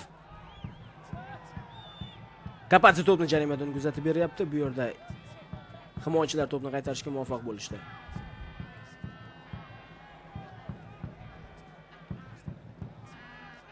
Odil Ahmedov markaziy to'pni qabul qilib oldi. Navbatdagi zarba Ahmedovda va nihoyat Odil Ahmedov raqib darvozasini ishg'ol etdi. Ikkinchi bo'limda birinchi zarbasi aniq bo'lgandi va bu o'ziga yarasha muxlislar uchun umid chirog'ini yoqib berdi. Nihoyat Odil Ahmedov ikkinchi bo'limda o'z maqsadiga yetishdi. 2-0. Tojikiston darvozasi yana bir bora aniq nishonga olindi. Adashmasam 4-urinishda Odil Ahmedov raqib darvozasini ishg'ol etdi.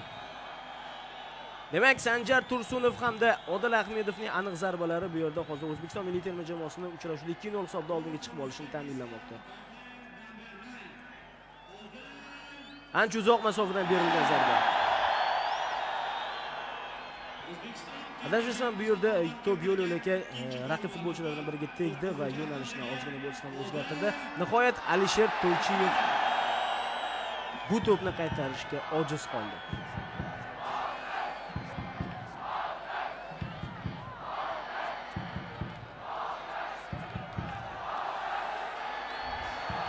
Terma jamoamizning navbatdagi hujumi Aleksandr Geynrix jarima maydoniga kirib borayotganda so'nggi pallada Sohib Suvonqulov to'pni maydon tashqarisiga chiqarib yubordi.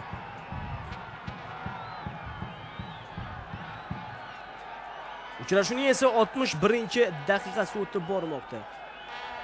Biroz avvalgi vaziyatga yana diqqat bilan qaraymiz. Demak, Farhod Vasiyev hamda Aleksandr Geynrix. Albatta Vasiyev Geynrixga tegindi, lekin boshqa tomondan olib aytadigan bo'lsak, bu yerda bilmadim, biror bir aniq fikr bildirish qiyinroq, sababi Geynrix yiqilib tushdi, biroq Farhod Vasiyev ham yaqqol shu qo'pollik ishlatdi deyishdan yiroqmiz. Ammo o'sha vaziyat terma jamoamiz hujumchisining sariq kartochka ishlab olganligi bilan yakun topdi.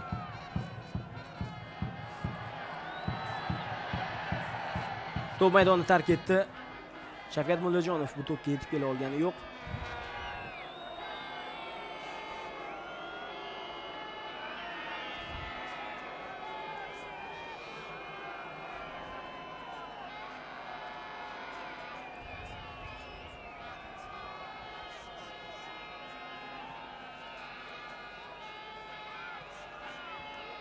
Tojikistonliklarning hujumlari chap qanotdan rivojlanmoqda va ehtiyot bo'lish kerak. Bu yerda Nestor birinchi bo'lib yetib keladimi? To'p maydonni tark etmadi. O'yinni davom ettirish mumkin.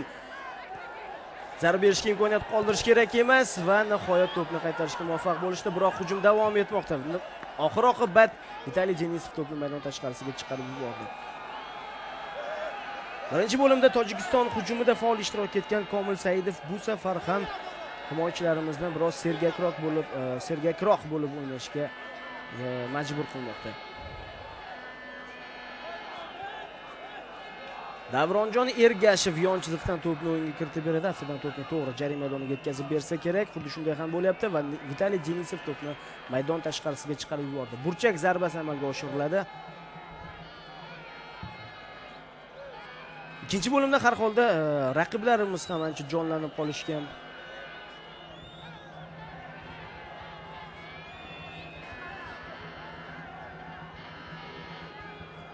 To'p oldida Dilshod Vasiyev. Vasiyev to'pni jarima maydoniga yetkazib bermoqda va mana bu vaziyatda Ignatiy Nesterov.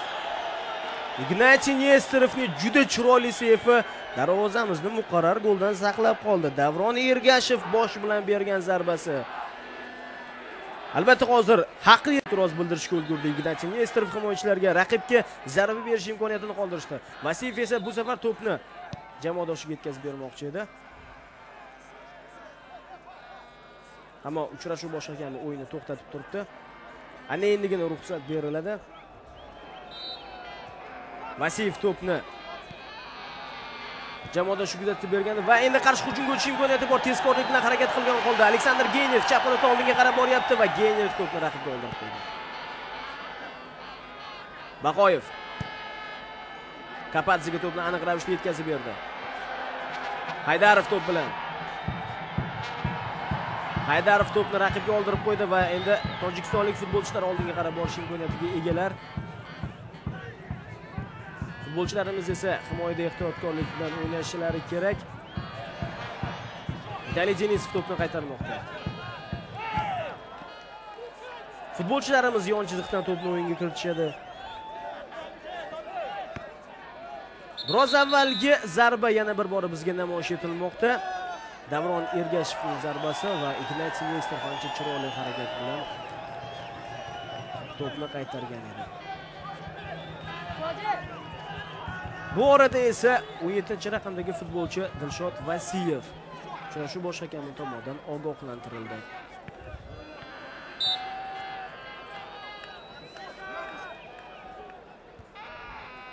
Vasiyev yuqoridagi vaziyatda hakamning qaroriga norozilik bildirganligi uchun hakam tomonidan ogohlantirildi. So'nggi 3-4 daqiqa davomida tojikistonlik futbolchilar imkon qadar jarima maydonimizga kirish uchun yo'l qidirishmoqda.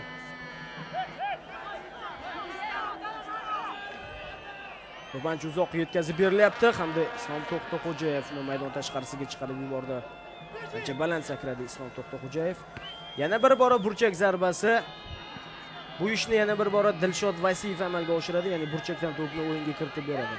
Bitta vaziyatda ko'rdik, raqiblar ham havodagi kurashda ustunlikka ega bo'lishlari mumkinligini va endi butun diqqat e'tiborni himoyaga qaratish kerak. Vasiyev to'pni jarima maydoniga yetkazib bermoqda. To'p qaytarildi. Biroq raqiblarning hujumlari davom etyapti va nihoyat to'p maydon tashqarisiga chiqib ketdi tojikistonlik futbolchilardan. Yon chiziqdan endi bizning futbolchilar to'pni o'yinga kiritishadi. To'pga esa Sanjar Tursunov yetib keldi. Hamda to'pni Shavkat Mullajonovga qoldirmoqda.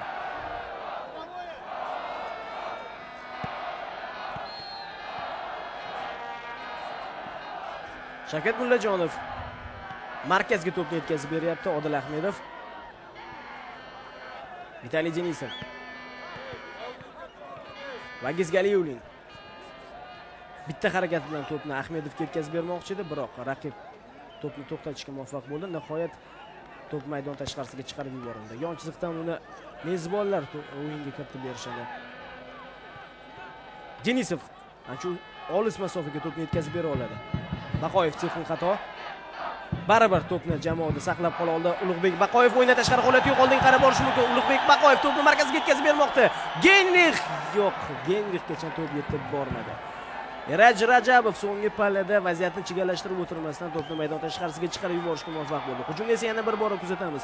Baqoyev ham bu yerda fursatni qo'ldan boy berishni istamadi. Darhol hujumdagi sherigiga to'pni yetkazib berishni maqsad qilgan. Hujum davom etyapti. Kapadze raqibdan o'tib ketmoqchi. Yo'q. Bu yerda esa o'yin qoidasi buzildi. Kapadzega nisbatan qo'pollik ishlatildi. Sohib Suvoqulov, Server Jeparov diqqatimiz markazida. Mana bu nuqta aslida Server Jeparov uchun ancha qulay edi. Sababi chap oyoqda zarbani amalga oshirish uchun ancha qulay bo'lgan holat va Server Jeparov chap oyog'i nimalarga qodir ekanligini barchamiz yaxshi bilamiz. Ammo ushbu standart vaziyat amalga oshirilgunga qadar Jeparov maydonga tushadimi yoki yo'qmi? Har holda ushbu vaziyat yakunlangandan keyin Jeparovni ko'rsak kerak. Bir qator futbolchilar, vakillarimizdan bir nechta futbolchilar to'p oldida turishibdi. To'xtaxo'jayev jarima maydoniga ichiga kirib ketdi. Genrixning zarbasi. Aleksandr Genrix ancha kuchli zarba, lekin noaniq. To'p maydonni tark etdi.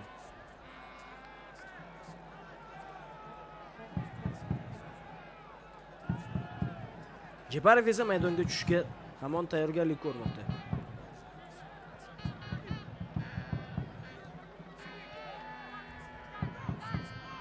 Albatta Odil Ahmedov maydonda katta ko'lamdagi ishni amalga oshiryapti, lekin agar Jeparov ham maydonga tushadigan bo'lsa, har holda Ahmedovning ishi ham yengillashadi. Boshqa savol shundan iboratki, Jeparov aynan Odil Ahmedovning o'rniga ham maydonga tushishi mumkin. Bu endi Vadim Abaramovning qaroriga bog'liq.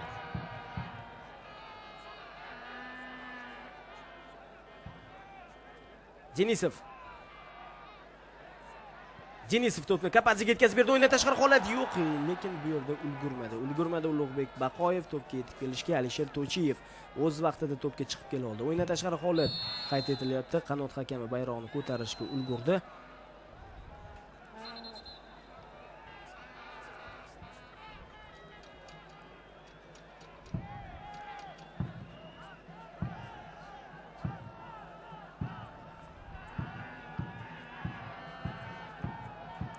Takroriy lavha ham namoyish etmoqdaki, haqiqatan ham o'yindan tashqari holat bor ekan.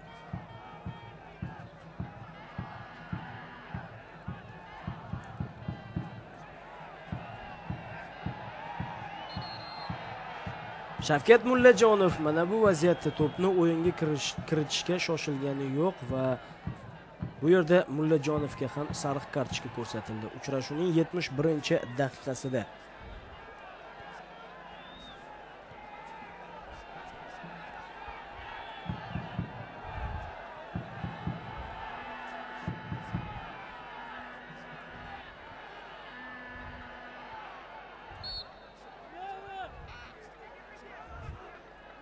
To'xtaxo'jayev, Denisov qarama-qarshi qanotga to'p uzatilmoqda. Sanjar Tursunovga aniq yetib bordi to'p. Ahmedov, Haydarov, Vitaliy Denisov. Denisovdan esa raqib futbolchisi 9-raqamdagi Nuriddin Davronov to'pni olib qo'yishga muvaffaq bo'lganlar, biroq hujum davom etmoqda baribir terma jamoamizda. Baqoyev, Galiulin, Odil Ahmedov. Ahmedov to'pni Tursunov tomonga yetkazib bermoqda. Sanjar Tursunov to'pni markazga kuzatib beryapti. Aleksandr Geynrix gol! Aleksandr Geynrix ham bugungi uchrashuvda maqsadiga yetishdi va mana atayin namoyish etmoqda. Bosh bilan zarba amalga oshirganligiga ishora qilmoqda Aleksandr Geynrix. Birinchi bo'limda aytib o'tgandik, odatda muxlislar Geynrixning bosh bilan zarba amalga oshirishini, aniq zarbalar berishini ko'p ham ko'rishmasdan. Lekin Shimoliy Koreyaga qarshi o'yinda ham, mana bu uchrashuvda ham bir necha vaziyatlarda aynan Geynrix raqib darvozasini bosh bilan aniq nishonga olishga urinib ko'rdi. Va nihoyat Tojikistonga qarshi o'yinda terma jamoaning 3-golini urishga muvaffaq bo'ldi. Bu orada esa Vadim Abramov terma jamoada navbatdagi o'zgarishni amalga oshirmoqda. Eslatib o'taman, bu tarkibimizdagi ikkinchi o'zgarish. Server Jeparov Timur Kapadzening o'rnini egalladi. 18-raqamda harakat qilgan Timur Kapadze 8-raqamdagi Jeparovga o'z o'rnini bo'shatib berdi.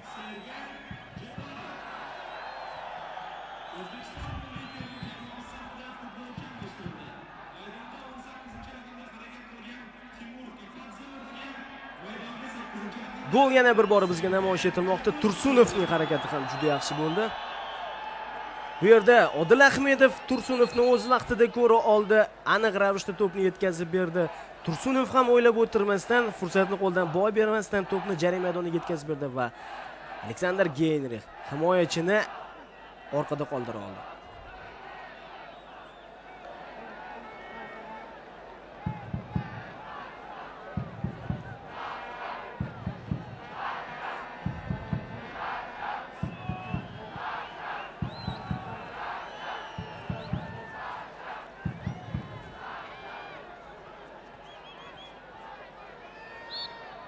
Ahmedovga nisbatan o'yin qoidasi buzildi. Har holda endi hujumchilar ortida joylashadi Server Jeparov. Bu esa biroz avval Shavkat Mullajonovga sariq kartochka ko'rsatilganligi namoyish etilmoqda.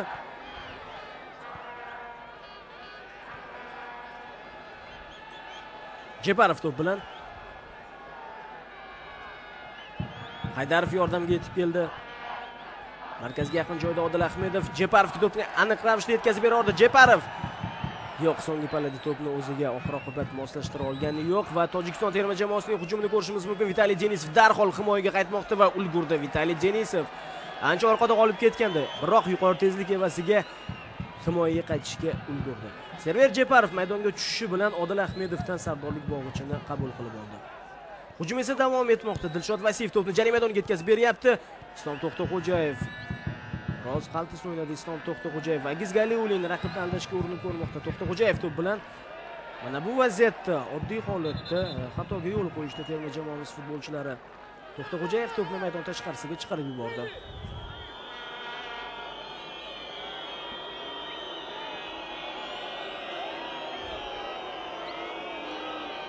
Odatdagidek ushbu nuqtadan to'p o'yinga kiritilar ekan. To'p oldida Dilshod Vasiyev. Vasiyev to'pni jarima maydoniga yetkazib berdi. Geynrix qarshi hujum boshlashi mumkin. Yo'q, to'pni kutilmaganda qoldirdi. Farhod Vasiyevga Albatta bu yerda o'z jamoadoshiga to'pni tashlab ketmoqchi edi Geynrix, ammo kutilmaganda Farhod Vasiyev paydo bo'ldi. Va Vasiyevning zarbasini ko'rdik. Yana bir burchak zarbasi.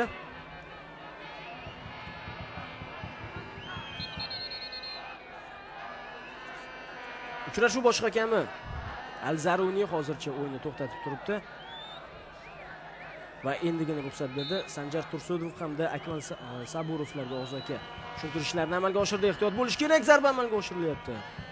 Va to'p maydonni tark etdi. Zarba muallifi esa Komil Saidov.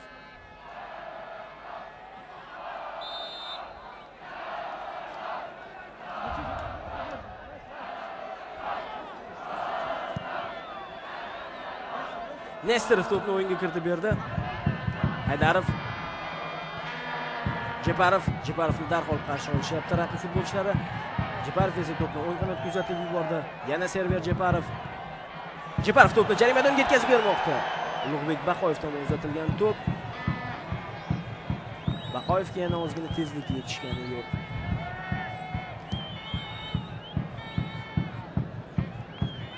Yana Jeparov, Haydarov, Ahmedov to'pni chap qanotga kuzatib yubordi. Magiz Galiyulin jarima maydoniga kirib borishi mumkin. Galiyulin to'pni markazga kuzatmoqda. Baqoyev zarba berishga ulgurmadi. Yo'q, Baqoyev. Bu safar ham Baqoyevni munosib qo'riqlay olishdi tojikistonlik himoyachilar. Islom To'xtaxo'jayev esa to'pni darvozabon Ignatiy Nesterovga qaytarib beryapti.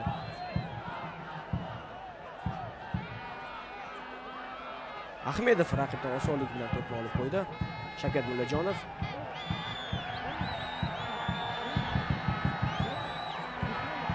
yana bir hujum terma jamoamizda.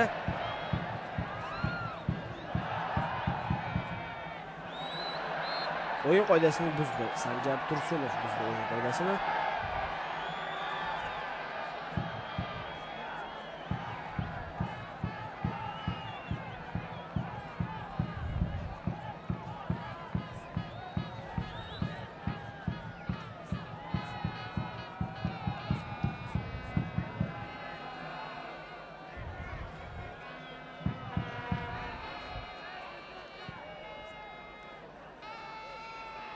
Mullajonov bu to'pga birinchi bo'lib chiqib keldi. To'pni Tursunovga qoldirdi.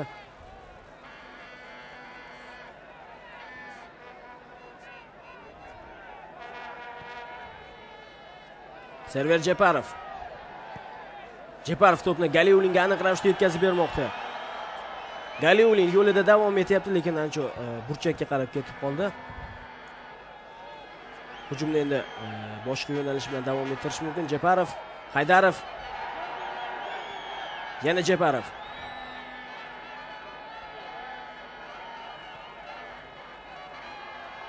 Geynrix to'p so'radi va aynan Geynrix tomon to'p uzatilyapti. Geynrixning bosh bilan zarbani amalga oshirgan holati.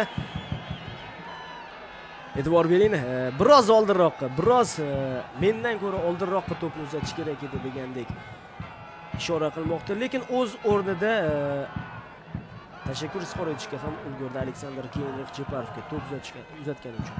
Biroq Geynrix to'p so'radiki hamki Jeparov o'z vaqtida uni to'p bilan ta'minlay oldi.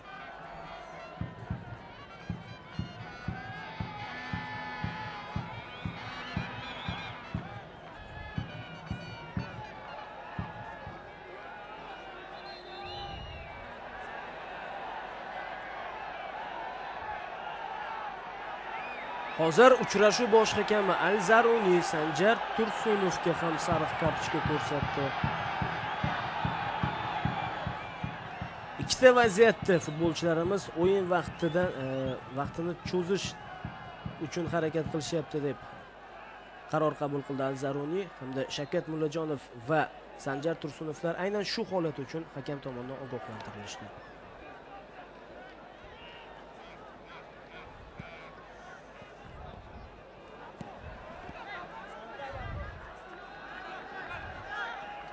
Biroz avval esa bizga Anzur Ismoilov namoyish etildi. Terma jamoamiz himoyachisi va terma jamoamizda 3-o'zgarish aynan Anzur Ismoilov bilan bog'liq bo'ladiganga o'xshamoqda. Hozir Haydarov yaxshi raqibni orqada qoldirdi. Haydarov to'pni Tursunov tomoniga yetkazib bermoqda. Bu yerda esa Farhod Vasiyev to'pni maydon tashqarisiga chiqarib yubordi. Tarkibda o'zgarish. Bejizga bizga Aziz Haydarov namoyish etilgani yo'q. Haydarov maydonni tark etadi, uning o'rniga Anzur Ismoilov o'yinni davom ettiradi. Tayanch yarim himoyachisining o'rniga markaziy himoyachi maydonga tushirilmoqda. Substitution for Uzbekistan. Player number 7, Azizbek Haydarov, replaced by player number 2, Anzur Ismoilov. O'zbekiston milliy terma jamoasi safida futbolchi almashtirilgan. Maydonda 7-chi raqamda harakat qilgan Azizbek Haydarov. Ahmedovning yana bir zarbasi va to'p darvoza ustunidan o'tib maydonni tark etdi. Bu orada esa uchrashuvning 81-daqiqasi o'tib bormoqda. Jeparovning aniq to'pni Ahmedovga yetkazib bergan holati va Ahmedov ham o'z vaqtida raqiblar himoyada o'z o'rnlarini egallagunga qadar zarbani amalga oshirishga ulgurdi. Har holda ikkinchi bo'limda Odil Ahmedov darvoza tomon bir nechta zarbalarni amalga oshirdi va bittasi gol bilan tugadi. Anzur Ismoilov havodagi kurashlarda imkoniyati yuqori, baland bo'yli futbolchimiz. Va e'tibor bering, Anzur Ismoilov aslida biz bu futbolchini tayanch markaziy himoyachi sifatida yaxshi bilardik, ammo hozir aynan Aziz Haydarovning o'rnida tayanch yarim himoyasida o'yini davom ettirmoqda.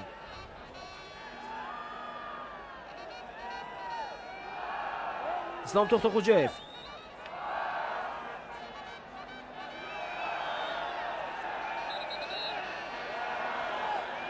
Va e'tibor bering, mana bu holat uchun Islom To'xtaxo'jayevga ham sariq kartochka.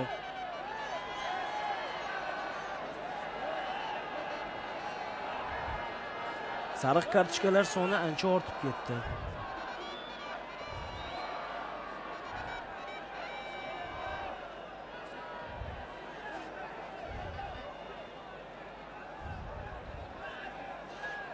Uchrashuv boshidan beri 7 ta futbolchiga sariq kartochka ko'rsatildi. Vitaliy Denisov uzoq masofaga to'pni tashlab bermoqda.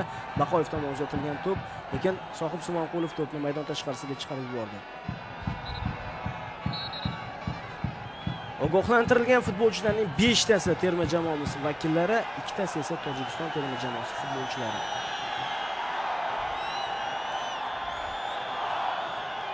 Aleksandr Geynrix to'p oldida, yonida esa Vagiz Galiulin bor. Galiulin jarima maydoni tomon yo'l olmoqda. Geynrix bu nuqtadan to'pni to'g'ri darvozaga yo'naltirishi ham mumkin.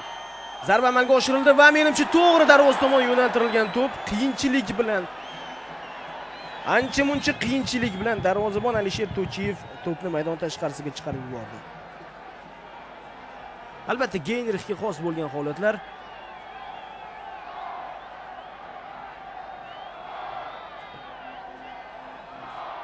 Bu safar endi Server Jeparovning zarbasi. Qarama-qarshi nuqtadan Server Jeparov ham xuddi Aleksandr Geynrixning ishini amalga oshirdi. Ya'ni bu futbolchimiz ham to'pni to'g'ri darvoza tomon yo'naltirmoqchi edi. Lekin baribir Geynrixning zarbasi xavfliroq bo'lib chiqdi.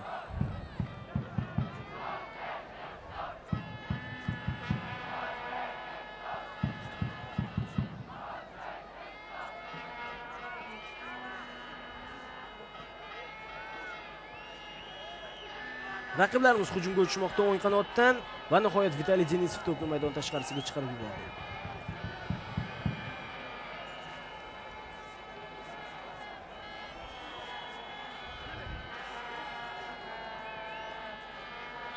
Qoidabuzarlik amalga oshirildi Denisov tomonidan 15-raqamdagi Komil Saidovga nisbatan. Har holda bu futbolchini qo'riqlash nisbatan qiyinroq kechmoqda. Jarima maydoniga ancha yaqin bo'lgan joydan tojikistonlik futbolchilar standart vaziyatga ega bo'lishmoqda. To'p oldida Farhod Vasiyev.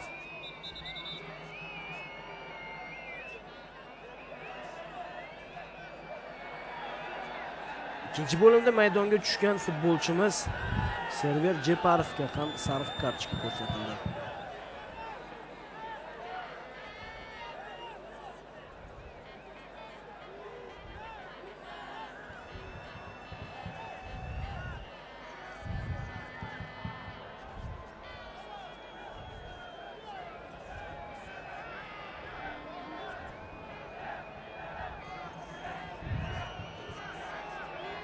Farhod Vasiyev to'p oldida. Hushtak chalindi. Zarba berildi va bu yerda to'p Galiyulinga tekkan holda yo'nalishini o'zgartirib yubordi. Nesterov to'pni qaytarish kerak, qaytardi ham va Odil Ahmedov qarshi hujum boshlashi mumkin. Hujum davom etmoqda. Shavkat Mullajonov to'pni qaytardi va Sanjar Tursunov qarama-qarshi qanotga to'pni yetkazib bermoqda. Odil Ahmedov markazdan o'z oldiga qarab borsa bo'ladi. Aleksandr Geynrix jarima maydoniga kirib boryapti. Geynrixni chalib yiqitishdi. Geynrixni chalib yiqitishdi, lekin bu penalti emas. Shundoqqina jarima maydoni chizig'i ustida qo'pollik ishlatildi. Va bu sariq kartochka. Yo'q, uchrashuv boshqa ekanmi? Kamida sariq kartochka bo'lishi kerak, menimcha qizil kartochkani ham olmoqchi. Ha, uchrashuv boshqa ekanmi, hozir cho'ntagidan qizil kartochka ko'rsatdi.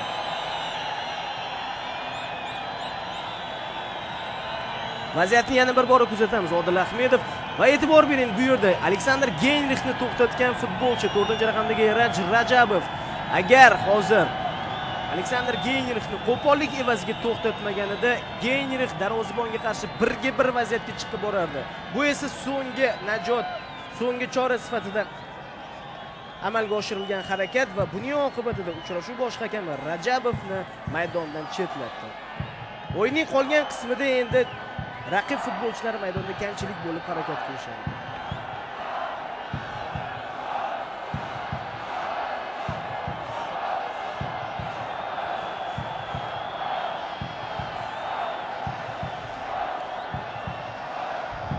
To'p oldida bir nechta futbolchilarimiz Jeparov, Geynrix, Odil Ahmedov va Vagiz Galiyulin. Balkim avvaldan o'ylagan kombinatsiyani amalga oshirishar. Qolaversa Denisov ham bu yerda qolmoqda. Baqoyev, Islom To'xtaxo'jayev, Denisov ham jarima maydoni ichiga kirib ketdi. Zarba amalga oshirildi va bu zarbadan keyin to'p darvoza ustiga yonidan o'tib maydonni tark etdi. Albatta, o'ziga yarasha harakat bilan raqibni chalg'itishga urinib ko'rishdi terma jamoamiz vakillari. E'tibor bering, zarbalari borasida juda katta ustunlik. 24 ta zarba terma jamoamiz vakillari tomonidan amalga oshirilgan, 9 ta zarba esa tojikistonlik futbolchilarga tegishli.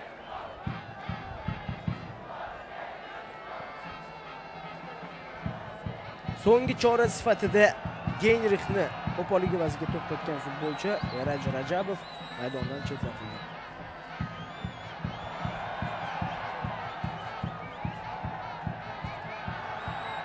O'ng qanotda hujum rivojlanmoqda terma jamoamizda. Tursunov to'pga yetib kelishi mumkin, to'p maydonni tark etdi va burchakdan to'p o'yinga kiritiladi.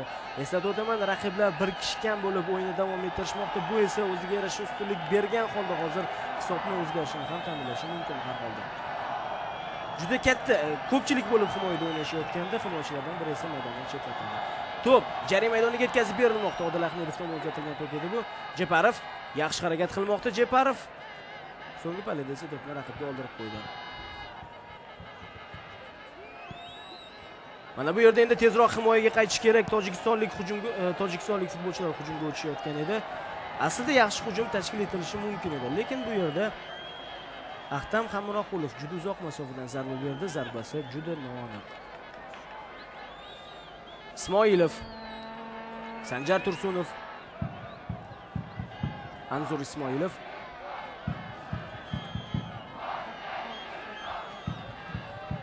Server Jeparov,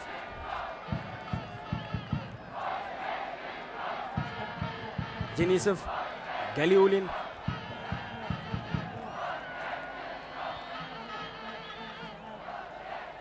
Farhod Vasiyev esa to'pni maydon tashqarisiga chiqarib yubordi. Darhol tezkorlik bilan to'pni Geynrix Baqoyev tomoniga uzatmoqda. To'p maydonni tark etdi, uni terma jamoamiz vakillari yon chiziqdan o'yinga kiritishlari kerak. Galiyulin, yana Galiyulin,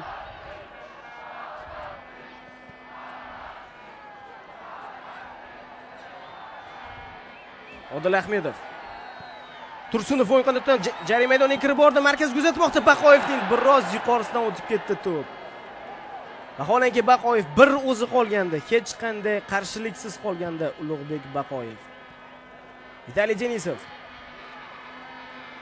Odil Ahmedov, Geynrix to'p so'ramoqda. O'ng qanotda esa Tursunov ochiq. Geynrix Geynrix o'ng oyoqda berayotgan zarbasi Alisher To'chiyev yana bir bora nafaqat to'pni qaytardi, balkim to'pni ushlab oldi. Ikkinchi bo'limga qadrli futbol muxlislari uchrashuv bosh hakami Muhammad Al-Zaruniy 3 daqiqa vaqt qo'shib berdi. O'yinning asosiy vaqti o'z yakuniga yetdi.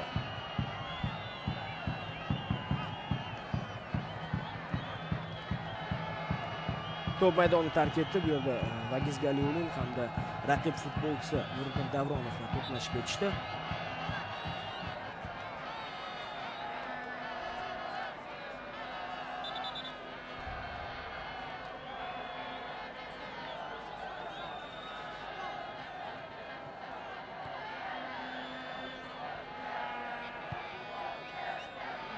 Bu yerdan darvozabon Ignatiy Nesterovdan boshqa hech kim yo'q. Darhol to'pni Tursunovga yetkazib bermoqda Ignatiy Nesterov, Shavkat Mullajonov, Anzur Ismoilov, Odil Ahmedov. Juda yaxshi to'pni o'tkazib yubordi Jeparov Ahmedovga. Ahmedov o'zining faolligi natijasida yana to'pni raqibdan olib qo'yishga muvaffaq bo'ldi. Sohib Suvanqulov esa so'nggi pallada to'pni maydon tashqarisiga chiqarib yubordi. Galiulinni oldinga o'tkazib yuborgani yo'q.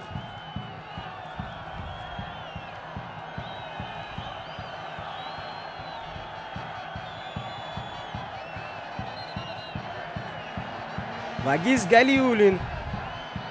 Ana endi Vagiz Galiulinga sariq kartochka ko'rsatilmoqda uchrashuv bosh hakami tomonidan.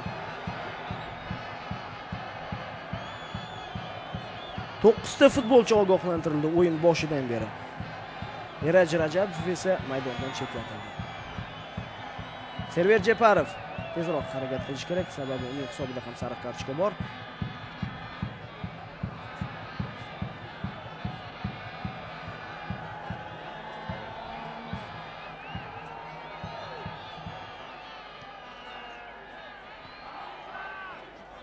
Islom To'xtaxo'jayev. Anzur Ismoilov. To'xtaxo'jayev hozir xatoga yo'l qo'yapti. Raqiblar to'pni egallab olishdi. Komil Saidov. Saidov unga qarshi Odil Ahmedov o'ynadi. Yordamga Anzur Ismoilov yetib keldi. Anzur Ismoilov qoidabuzarlikni amalga oshirdi. Bu standart vaziyat esa Islom To'xtaxo'jayevning noaniq to'p uzatishidan keyin yuzaga kelmoqda.